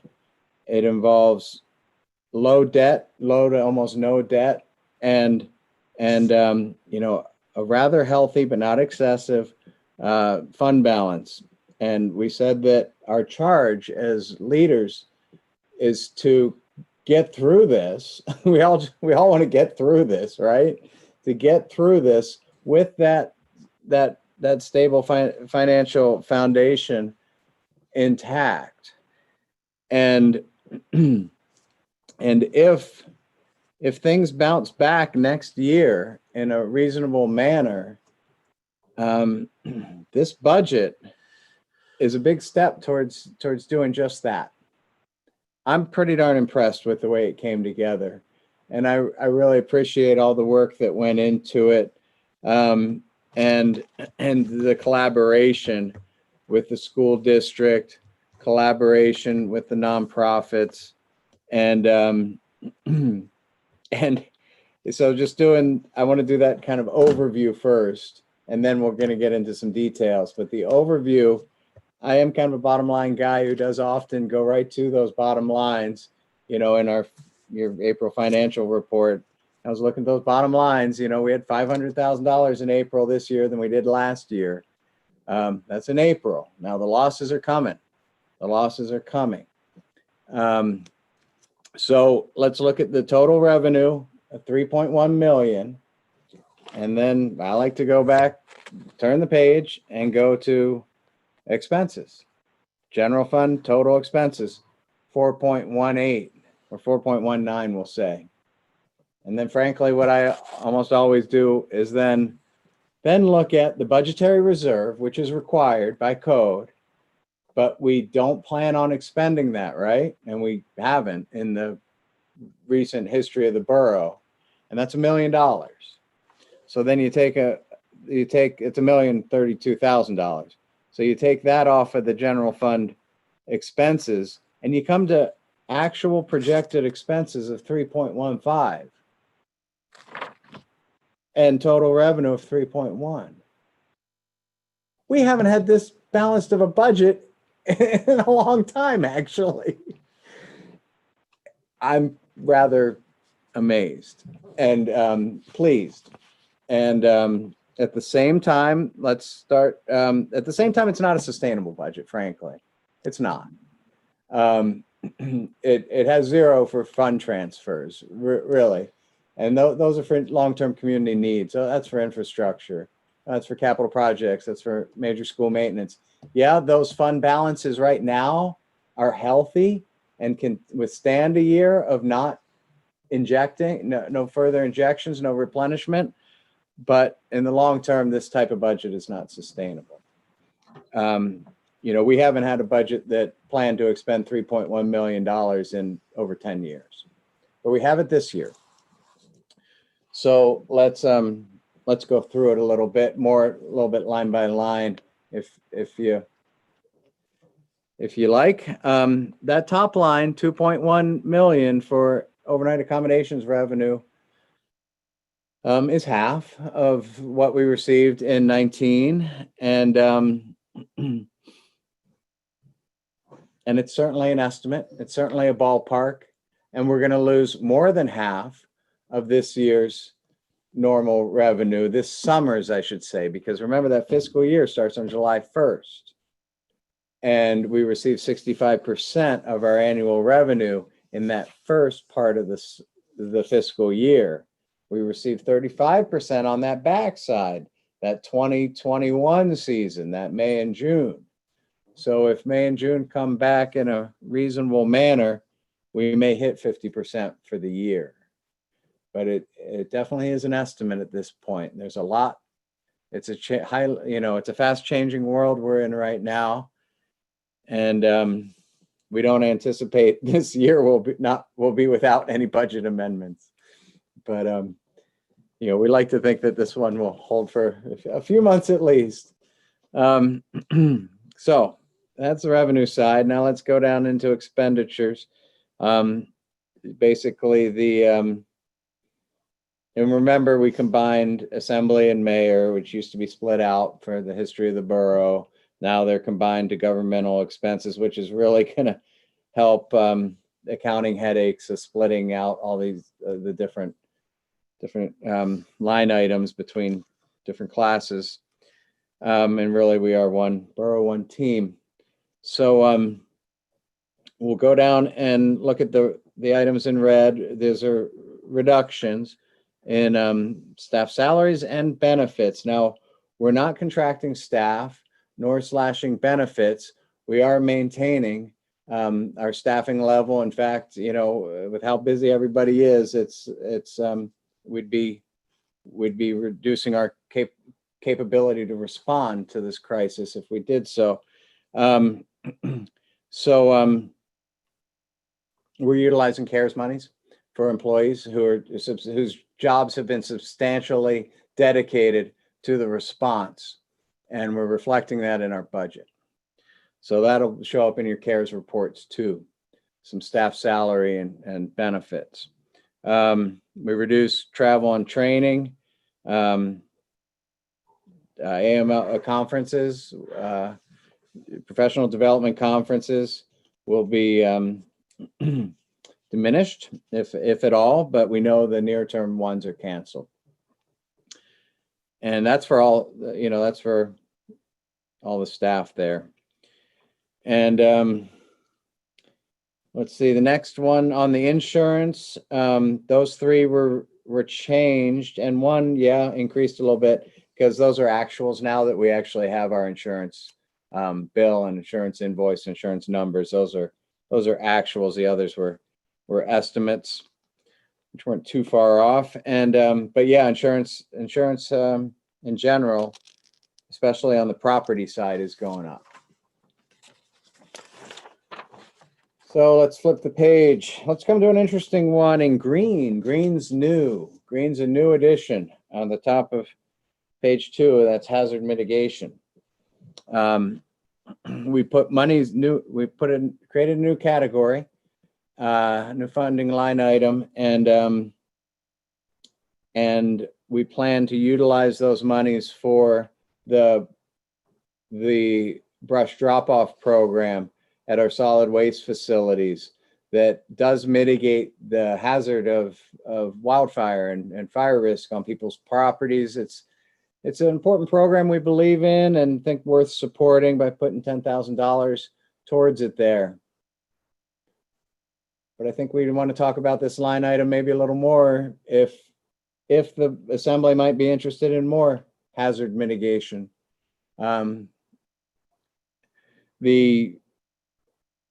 The hydrology study of Dry Creek was estimated to be 40,000. My recommendation had been to, let's see if some others are going to help pay for it. There might come a time when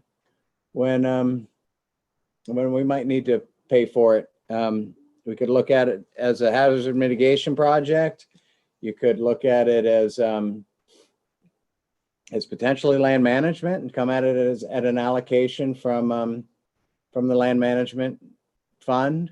Those are potential sources for such a project to really drill down and determine what the best project there is. I've been more interested in cutting the budget than adding things to it, and I did not recommend adding those funds. But it is your budget at this time.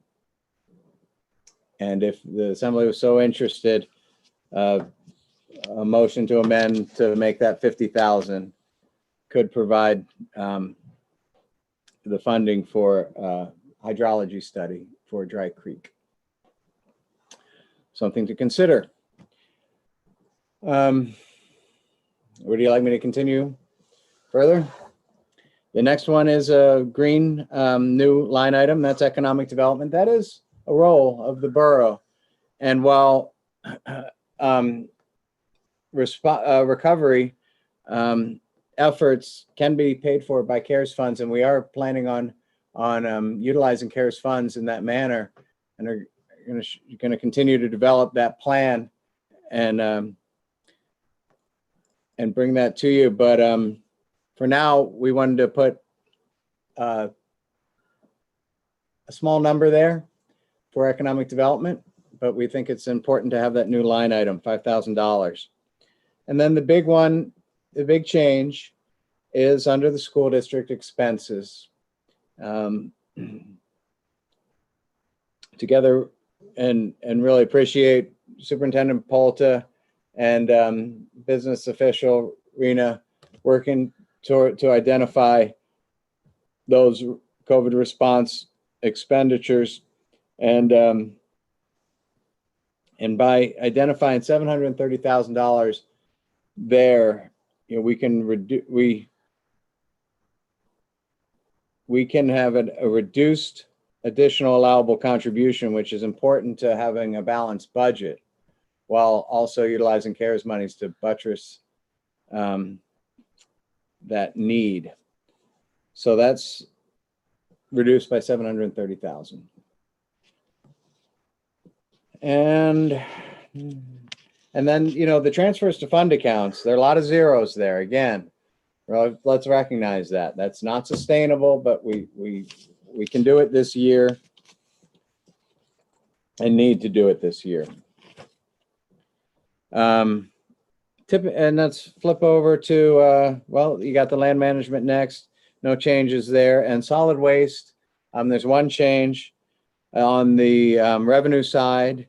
In red, you'll see the tipping fees were reduced. And yeah, Ms. Belsma brought that forward last time. Said, isn't that a little ambitious that you're still going to get equal, you know, $500,000 in tipping fees?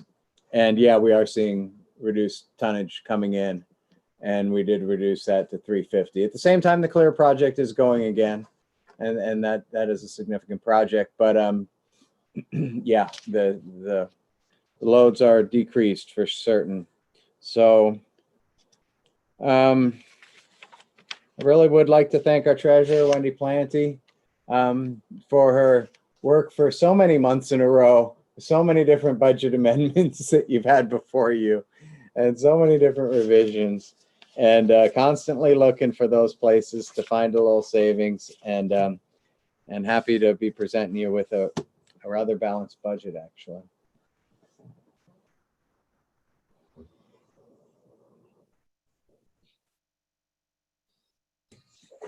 Mrs. Pone. Yeah, I just have I guess a question about our new line item, the hazard mitigation item. Thank you for your explanation. First of all, it's always nice to know where these numbers are kind of coming from behind the scenes, more or less. But as you mentioned, you know, we're hopeful that we'll get some other partners, DOT, DNR, the park, maybe interested in helping us with this project. Would you maybe recommend supplementing that line item to a number that's not, you know, $50,000 top end? We're going to pay for it all, but maybe just prepare for a third of it or anything like that. Would that maybe be a feasible recommendation? Or I guess I'm just kind of curious about that. That's a good question. Thank you. There are a couple different ways to come at it. The line item as it is, and frankly, how popular our brush program is right now, there's not going to be any extra. In fact, we'll see if that does it. All the chipping that's going to need to be done here. We might have to do 2 rounds, really. This is, last year it was $6,000. And last year it was a brand new program. And it's more established now, and we do have definitely more participants. So so it doesn't allow extra monies for other mitigation efforts. And if you'd like to bump it up by you know, maybe not by the full 40,000, that would allow for some other hazard mitigation efforts, and certainly allow for ample chipping, if anything.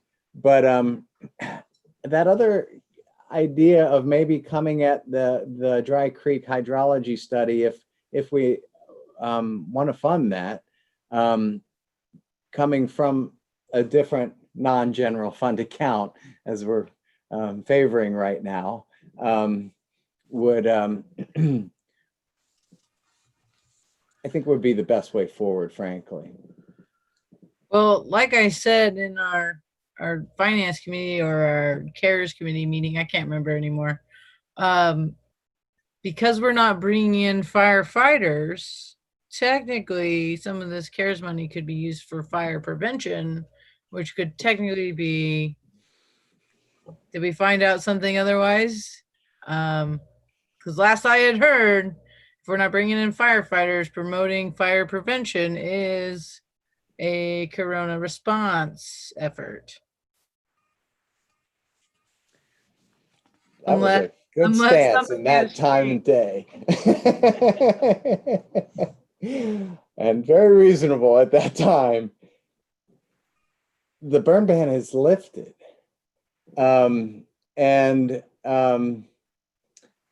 You know, that was part of our rationale there as well. You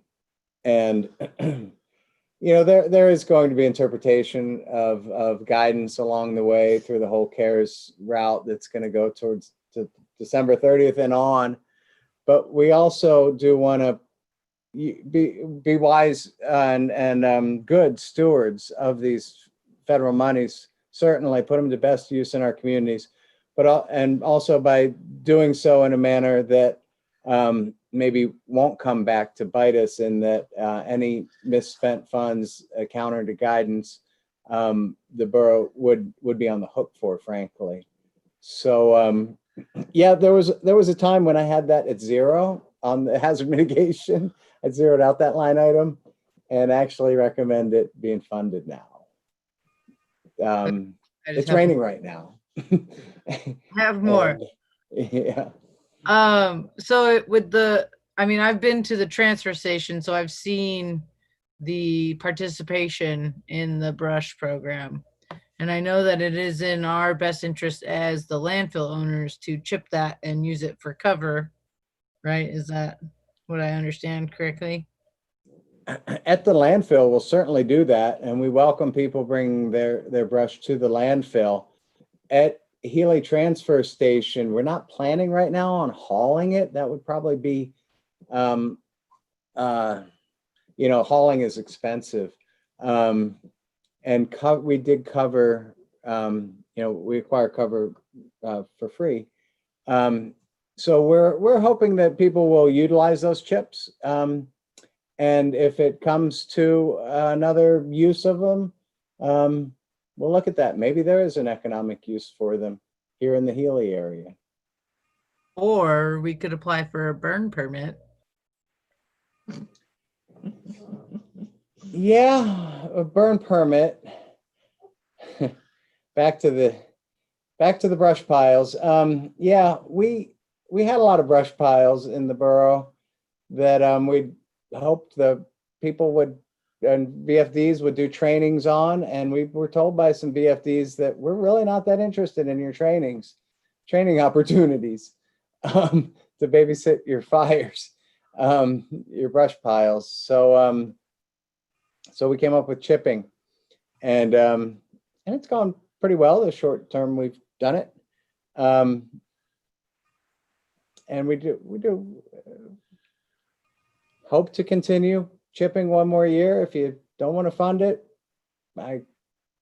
maybe we would probably have to pay somebody to burn it, frankly, to babysit that fire and that training opportunity. I'm by no means advocating putting ourselves as a borough in a position to be reprimanded for misspending these funds, but in a time of pandemic crisis, creativity is always encouraged. So I just wanted to throw that out there. I'll be quiet now.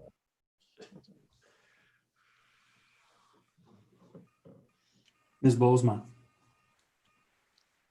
Just to kind of continue along on the hazard mitigation thing for just a moment here. When you were at that hydrology or the rainwater summit or whatever it was called, did they classify that storm last year that dropped all that rain as like a 100-year storm, a 500-year storm, a 200-year storm? I mean, it doesn't seem like this happens every single August that we have 6.5 inches of rain or whatever gigantic number it was. So I'm not trying to say that I know that there's been Dry Creek flooding for a long time and all that stuff, but that seems like it was kind of an outlier, and maybe with climate change, it will be more the norm. I have no earthly idea, but I just don't want to plan for something every year that may not happen for another 100, I guess, is what I'm, kind of commenting on, if you will. Yeah, thanks. And at that exercise, held tabletop exercise hosted by the National Weather Service, they did not speak to the whether that was a 30 or 50 or 100-year rain event. That I didn't hear that through the exercise. It was mainly going forward. It was mainly about coordination, roles, responsibilities, who's calling who's taking what steps, who's standing up what plans.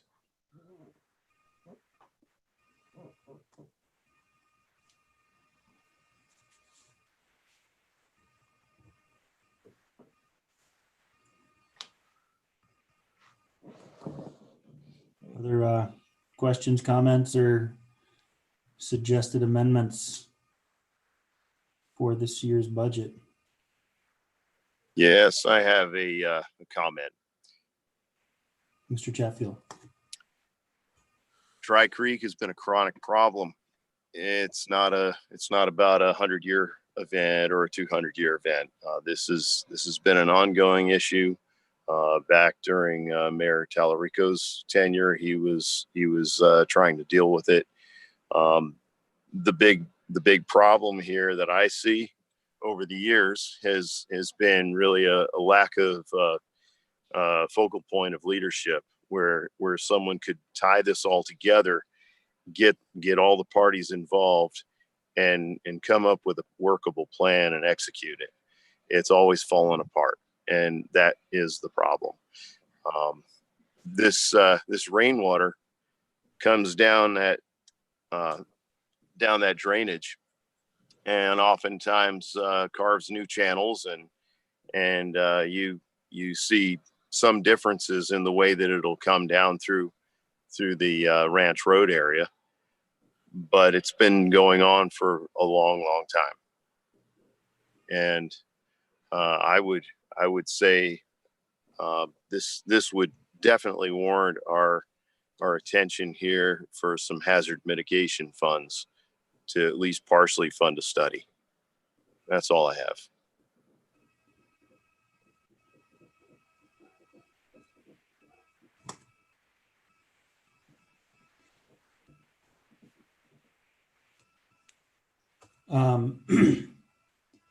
Ms. Pong. And then you're muted. Yes, got it. I think part of what Mr. Chatfield referred to as a lack of leadership would just be the complicated nature of having the 2 or 3 entities involved in any kind of effort. I'm not going to argue with you. I would like to see some money put aside to do this, but at the same time, in the wake of what we're looking at financially as a borough,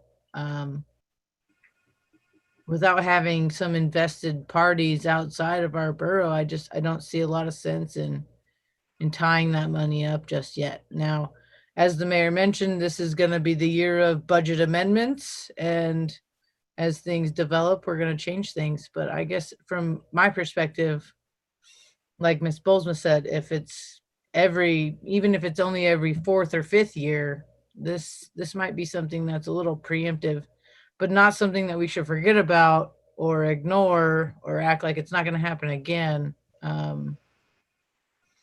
That's just kind of what I have a response to you, Mr. Chatfield, but it's not anything personal. It just, with everything else going on financially for the borough, it just would seem maybe prudent to hold off a little bit longer, I guess, for lack of a better expression.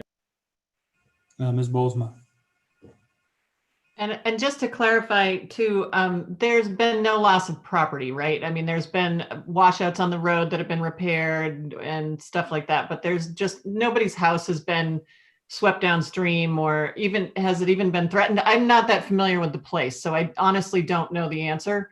But I just, want to make sure that I don't want to stand in the way of, like putting together a hazard mitigation plan that will, if somebody's house is being threatened, I mean, I'm not trying to be the big bad wolf here or anything. I just don't know the area very well. And I know that there is a history of flooding out there, but I'm not sure, I think that was part of what the mayor said, was that it's not really, it hasn't taken any, or somebody said it wasn't taking structure, so therefore it didn't move up in, maybe it was Mr. Knoll who said, it didn't rise to that level because, the bank isn't washing away and taking away somebody's home or something like that. And so that's, anyway, I just wanted a little clarification on that.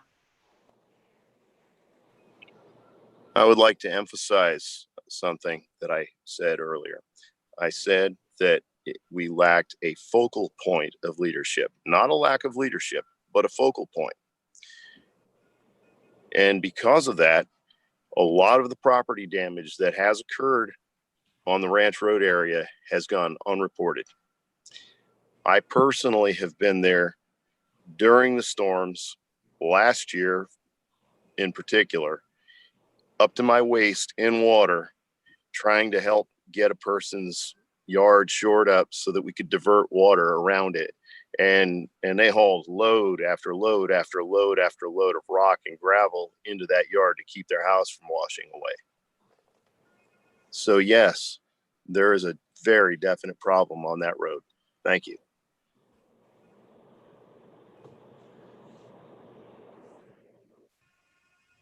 And Ms. Bozeman.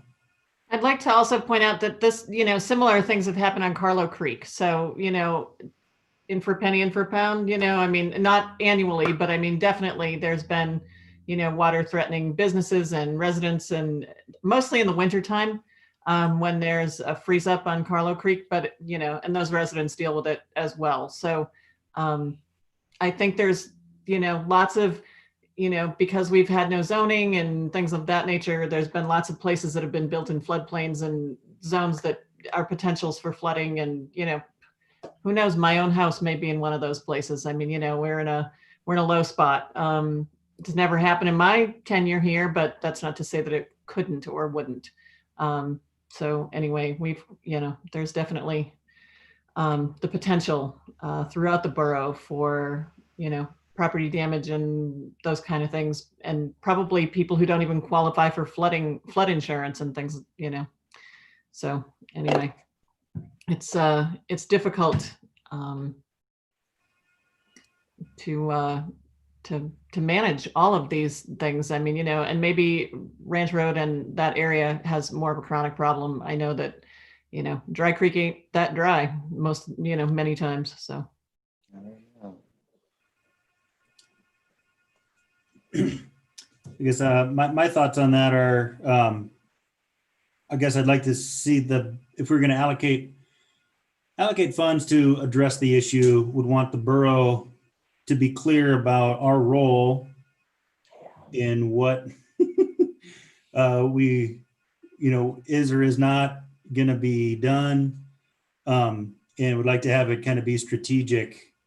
I know when we did facility assessment of all of our school buildings, we spent a big chunk of change just to have somebody come and look at it and tell us what poor condition they were in, but that then allowed us to go out and be a little more effective in getting money to address those things. So if it seems like that's a feasible thing, if we can put in some money and do some legwork and do some fact finding and come up with kind of reasonable solutions that could potentially, help us qualify for money that could be money well spent. But if it's just going to tell us more about the problem that we don't have money or the authority to fix, then I don't think it's going to tell us what we want to know either. And then in terms of where this money comes from, if it doesn't come out of if we don't, you put it in the hazard mitigation line item and an opportunity does come up over this year, could it be allocated out of another fund account? Or would we be looking at doing a budget amendment later this year if we did see an opportunity we wanted to fund? And I guess that's a question for you, Mayor Walker. Yeah, thanks. I would recommend utilizing the land management fund that, you know, does have ample funds in it currently. If to come at a mitigation plan, at the same time, I 100% agree, Mr. Zimmerman, with your points about clear defining roles. DOT and DNR are both involved here. Yeah, we have good communications with them. DOT, you know, says, "Oh, the borough's going to pay for this $1 million project," and you know, of course, the answer has been no. And they said the state doesn't have the money right now.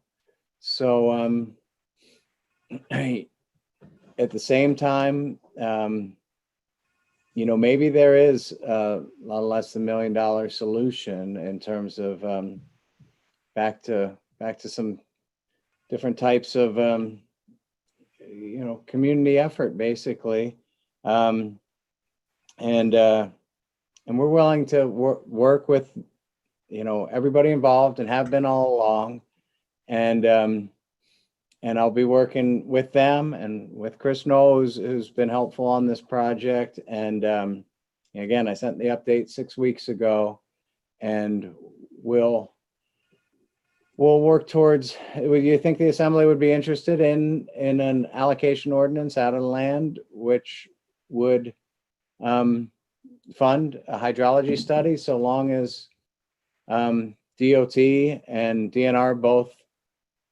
thought it helpful and useful in terms of identifying potential funds, project fund sources?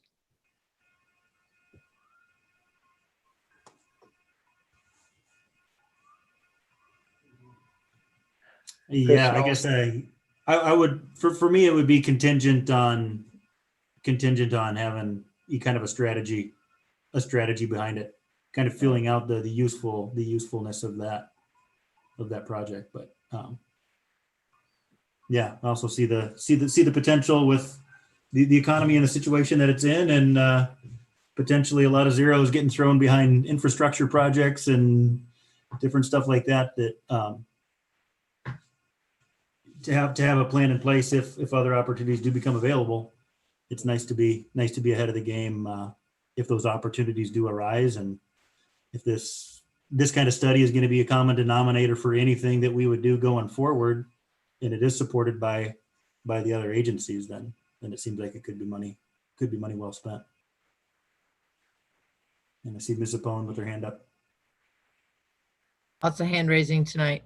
I would just like to echo that in the whole scheme of things, if we're going to spend $40,000 to study and identify the problem with the intent of those 2 or 3 agencies backing up the project in the long run, and that isn't unsimilar to any of our investments into anything else that we've ever developed as a borough. Unfortunately for us, we're kind of locked in with the state and the park and DNR and everything else just in our nature. So I would agree with Mr. Zimmerman in saying that would be $40,000 well spent if it had the projection of being a team project going forward.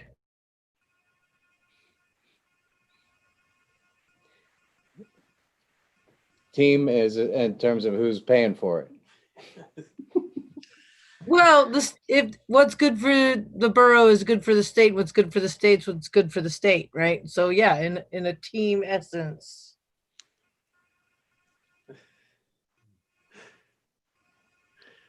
We'll continue working on it. Okay. All right. Thank you for that. Yeah, I guess there is version B is on the table. And there is a motion to, is there a motion to approve? I would entertain such a motion at this time. I'll move to approve. Second. All right, it is moved by Mr. Hill to approve version B of the 2021 budget, and it's been seconded. Any discussion or changes on version B? Mr. Hill?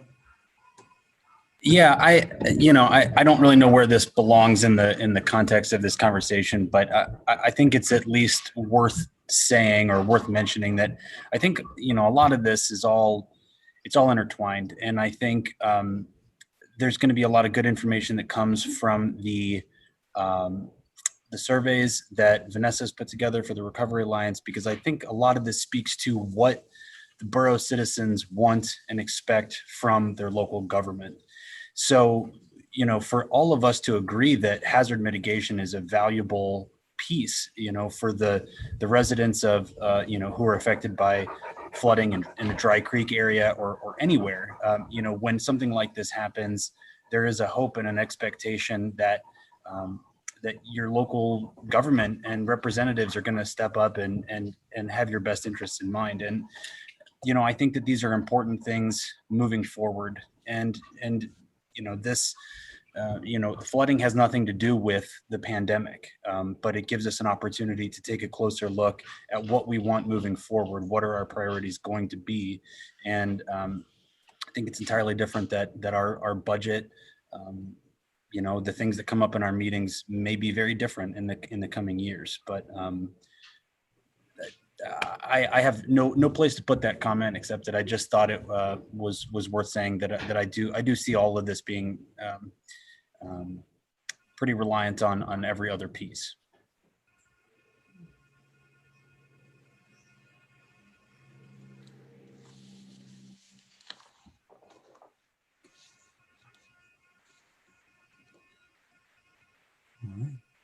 If there is no other discussion, I would ask for a roll call vote on approval. Joe Chatfield, Yes. Eileen Holmes, Yes. Jill Boulsma, Yes. Krista Zapone, Yes. Jake Hill, Yes. Jeff Stanger,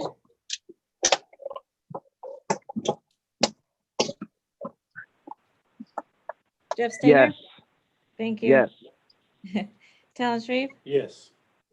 Lisa Minor, Yes. Jared Zimmerman. Yes. It's unanimous. We've got a budget. Woo. All right, the ordinance is approved. So that'll bring us to pending ordinance 20-11, the Healy Spur Road CTP project allocation.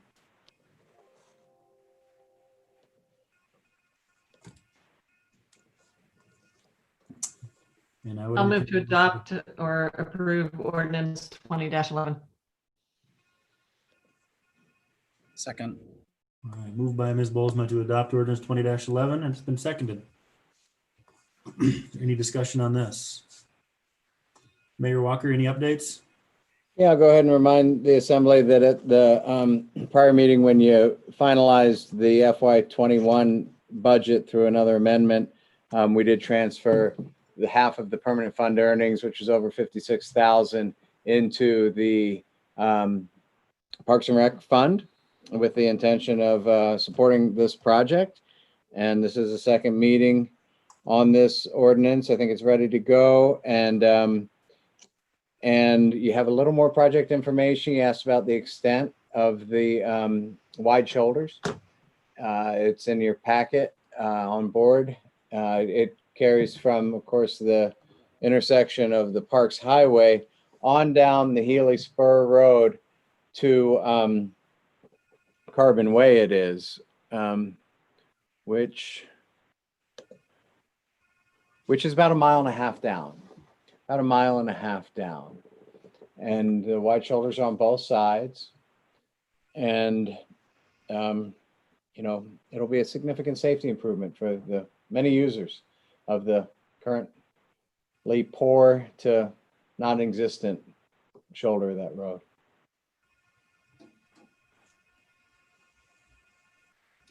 Ms. Boulsma. The one thing that kind of bothers me, and it's just semantics, but that it comes out of a park and recreation fund, because, I really see this as a public safety, and it is a public safety, project and has, I remember when Ms. Burrows was on the transportation, I don't remember what the committee was called, but anyway, and spearheading a lot of this, creating shoulders and pathways and safe passage. And I'm glad that we can find the funding somewhere. And if it comes from Parks and Recreation, that's fine. It's just a semantics thing. But anyway, I hope it does what it is intended to do, which is to keep the public safe along that corridor and keep them out from under the wheels of people that, may have a poor driving record or what have you. Anyway, I'm glad to see that this is finally coming to fruition. Ms. Zabone. I cannot remember what it stood for, but I do remember that it was called HTAPS. Healy Transportation and Pedestrian Safety. There we go. Thank you. As somebody who lives along the spur road and drives it regularly, I understand your sentiment on the semantics because I brought that to my own attention as well. But at the same time, I had a group of 3 people walking down the middle of the road when I was trying to drive home from work the other day. And if I didn't know any better and they had somewhere that they could be or should be outside of my laneway, I would have probably honked at them and maybe said a few explicitives because they were taking up the whole road. There were 3 of them. And they were across the yellow line walking in a very slow pace compared to my speed limit of 40, 45 miles an hour. So semantics aside, which I appreciate, especially when we look at code and, formal billings, I'm looking forward to this project because from the highway to the bank down to the river, in all reality, is a very high traffic pedestrian, bike, 4-wheeler, whatever attraction. And I'm looking forward to this being a thing. Mrs. Hagen. You can correct me if I'm wrong, Claire, but Clay, that originally, probably the reason why this is in the long run coming out of Parks and Rec is because originally the whole project was a Parks and Rec pedestrian bike path project through the CTP program. And then DOT kind of helped us finesse it a little ways to get it through the CT program. And so it ended up being the big portion of Carbon Way to the Parks Highway and rehabilitating this Healy Spur Road with these bigger shoulders. So I think that's probably why it's still coming out of the Parks and Rec. Am I wrong, Clay, or am I kind of on the right track? Mayor Walker. I agree that, it started off as a Parks and Rec project and it does seem and feel awkward or not 100% accurate to be taking, to be putting Parks and Rec monies towards what is really a DOT facility. It's not going to be a borough facility. And at the same time, we don't have another fund that would be more appropriate. And I certainly considered what would be more appropriate, knowing that this wasn't clean, this wasn't perfect, and agreeing with both of you on it. But as we move forward with maybe more, if we do end up paying the 9% match on other transportation projects, our treasurer might not be that excited about having another fund to a separate fund account to manage and maintain a record thereof. But another fund account that could be something like, I've thought about what it could be called, but something along the lines of transportation and for these types of matches, because currently we just kind of have to find their best fit, which, in this case, we're using Parks and Rec, knowing it's not perfect. Ms. Zabone. People are recreating when they walk and bike and whatever. It's close. It's like this far.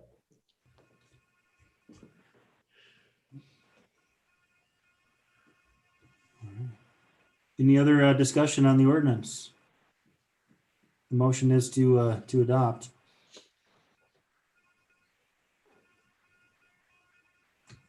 So if not, I would ask for a roll call vote on that motion to adopt. Lisa Minor, Yes. Jeff Stanger, Yes.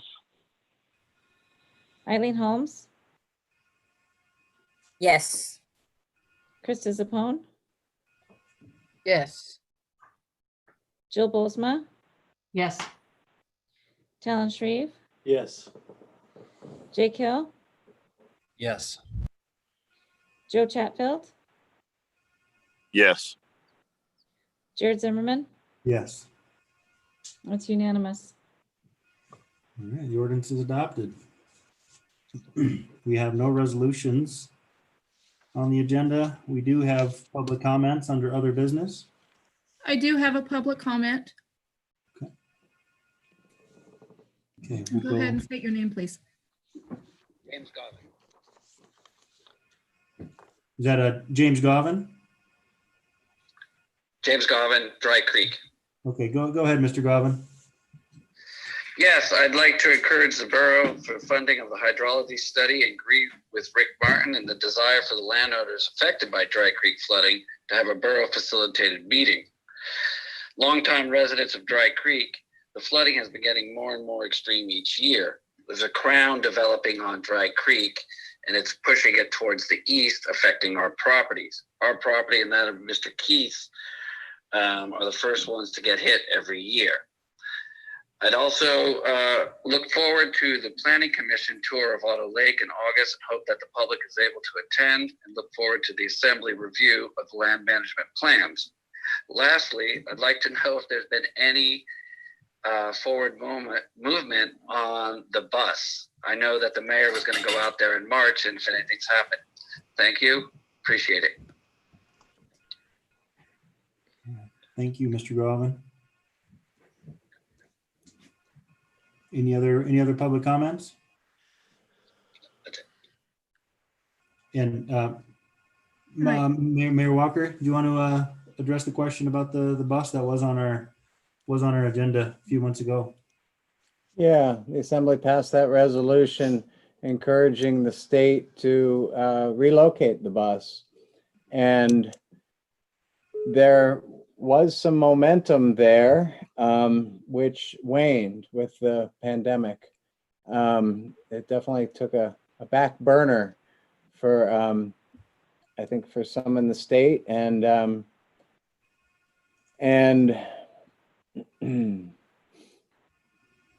I know that DNR has been working with the gentleman who lost his wife in terms of the potential for erecting signage, which the Assembly supported as well. And they do have some concerns or hesitation with doing so there. That transpired in the last couple of weeks. I did get an email about that, but a final location for the bus, if it is moved as well, has not fully come together. There are some different ideas, some different opportunities, but that's where it is right now. DNR, hasn't moved it yet. Thank you for that update. There's no other public comments. Would move on to Assembly comments and start at the bottom of the list this time with CDI and Mrs. Holmes.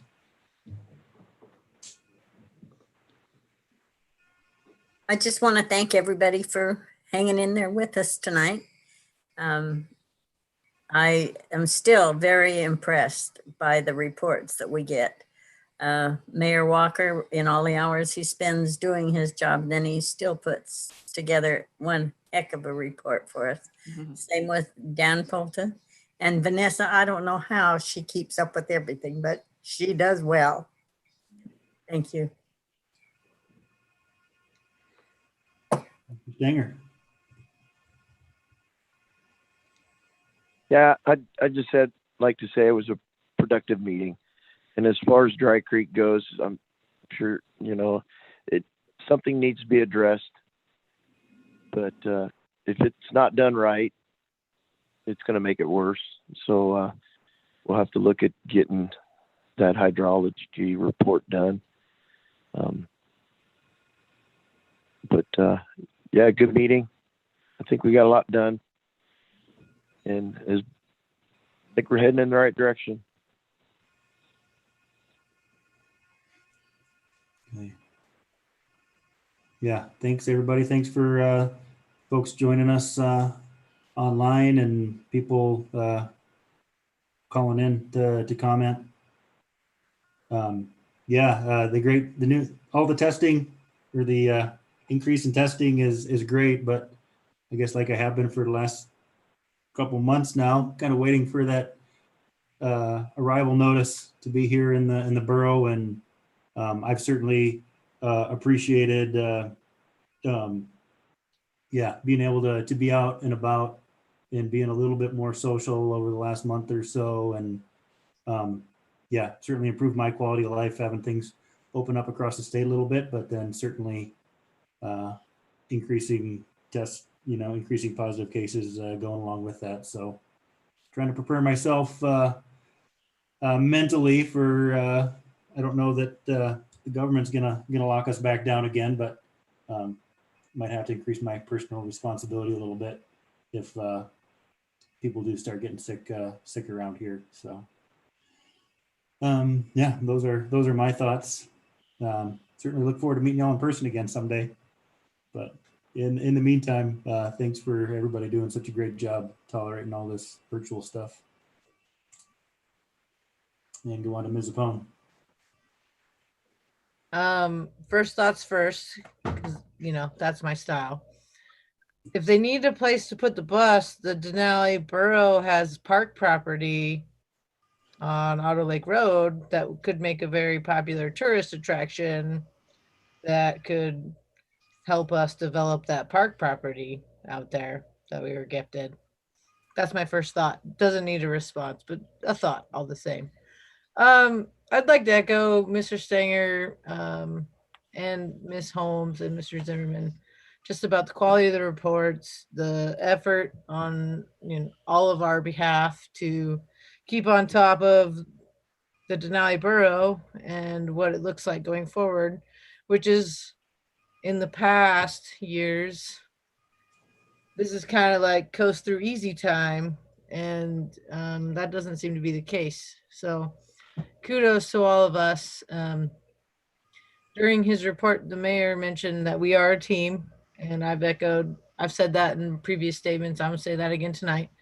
And as we move forward with things like the Killian Ranch Road issue or how to go best about anything else, I think it's best to equate us to a hockey team where the offense blames the defense blames the offense, but at the end of the day, you either win or you lose because you're a team. And one of the things that I really appreciate about this borough is that we are very good at putting our egos aside and making what's best decisions for the borough and the people in it. So hopefully Mr. Martin felt heard tonight. I know that issue was very drastic and dramatic last year, and it could be again this year. I don't want to take away from that. But as far as planning at this point to get the budget approved as required by code in the month of June, I'm pretty happy with the meeting we had and all of its discussion. So thank you all for tonight. And hopefully, like Mr. Zimmerman said, we'll see each other in person sometime in the near future, but that might be further away than we all like to imagine. So thank you guys.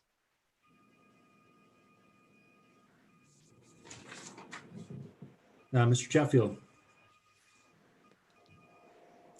Yes, I want to thank everyone for hanging in there tonight too, and I really appreciate the reports and the hard work that's put into them. And I'd just like to agree with Ms. Sapone. I think that's a good idea. It may actually be a really good idea to move the bus closer in and have that as a tourist attraction. It definitely would prevent people from, it would definitely prevent some of the people from going further out there, and with increased signage, maybe that would be enough to prevent people from drowning in the tech. And speaking of water, if we are to spend our money on a plan developed by a hydrologist, I think we should be facilitating a meeting with the residents, with experts, maybe something similar to the exercise that was recently done, and doing that prior to coming up with a report, so that we can develop a good picture for the hydrologist to be able to work with in their study, and then maybe keep the residents and informed by maybe getting them to be involved in a committee, and the mayor could perhaps head that up or designate someone to do so. And as I said before, what I think we really lacked was some sort of a focal point where people could go to when there's an issue with the dry creek. And I don't think that that's necessarily anyone's fault. It just sort of happened that way. And now's the time for us to pick up the reins and take control here and to provide that point for people to come to and to have a discussion and to get help, or to let people know that they've had a problem. And like I said, a lot of times people have dealt with things on their own out there and really haven't said much, if anything. So anyway, I'm not going to belabor it any longer, and everyone have a good night, and look forward to seeing you sometime soon, hopefully.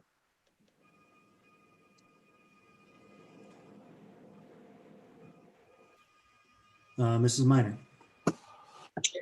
I just want to say special thanks to Wendy for all of the many budgets that she's put forward and all the work that goes into, and thank the people that spoke for the public comments, Mr. Martin, Mr. Govin, and I really appreciate it. It's really a lot like the reports and letting us know what's going on and how the public's feeling, and it helps us address those issues a little bit better. And so thanks to them for calling in and voicing their opinions. And that's it. Thanks. Mr. Shreve. I'd like to thank everybody for joining us on the meeting. And then also just again for Vanessa Jusak for putting together that website as fast as she did, with all the informative information on there on how our budget is spent and for the borough, and just showing and making it clear, making it easier for everybody to understand and see, besides just looking through our budget that we put out. And just for the time and care that we take for all the projects that we bring up, and that sometimes they aren't the fastest, but we try to do them right. That way we don't have to go in and do it again.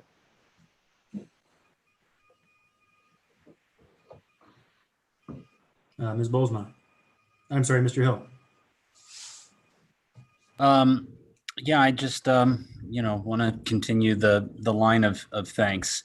I know that these are large tasks under the best of circumstances, and you know, little seemingly small tasks can be difficult these days. So so I know the extra work that has gone into all of this, and I want to echo what Mrs. Miner said. I really do appreciate the public comments.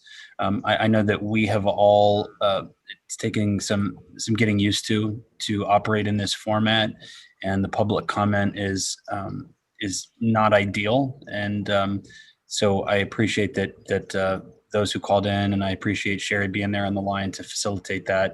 And I hope that this will encourage people in future meetings, for however long we're meeting this way, to feel like their voice is able to be heard, because it really does make a difference. And we say this, you know, at meetings when we have large turnouts, what a difference it makes for us to do this job when there is public input. So I know it's less than ideal, but it really is helpful and appreciated for those of you who take the time to call or email, or even anyone who's watching these from home. So thanks to everybody involved, and stay safe out there. And Ms. Bolzma. Thank you very much to the administration and everyone involved in putting together all of the information and the public comments. And one thing that I remember from the HTAPS project was that it needed a champion. It needed somebody who would lead the charge, and it was a borough assembly member. It wasn't the mayor, and it wasn't, you know, the planner. It wasn't somebody. It was somebody who stepped up from the borough assembly and said, "This is a project that's important to me, and I'm going to take this on, and I'm going to organize the people, and I'm going to take it on my, you know, and I'm going to present to the assembly what we're able to achieve." And I would love to see someone from the assembly who maybe is in that northern part of the district be that champion who takes up the call if there's a need for, you know, a hydrology study and all these other things. Is somebody from that zone maybe can help to get together with those landholders and folks so that they can be that champion to lead the charge and provide that feedback back to the residents and that kind of thing.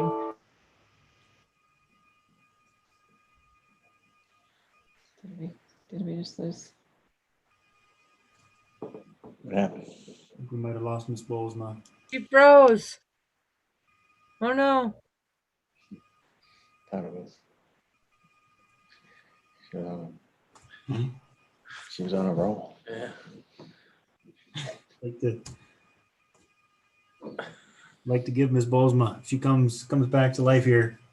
I just got a text from Ms. Bolzma that said her computer died right at that moment. So she says thanks and good night. Okay. Thank you for passing that along, Mr. That Hill. was such a roll, though. That sucks. I wonder if I can. Yeah, you go ahead and turn it off, right? Okay, brings us to time and place of our next meeting, which will be right back here in the ether, Wednesday, July 8th, 2020. Public hearing and then a regular virtual meeting. 6 p.m. I'm guessing, July 8th.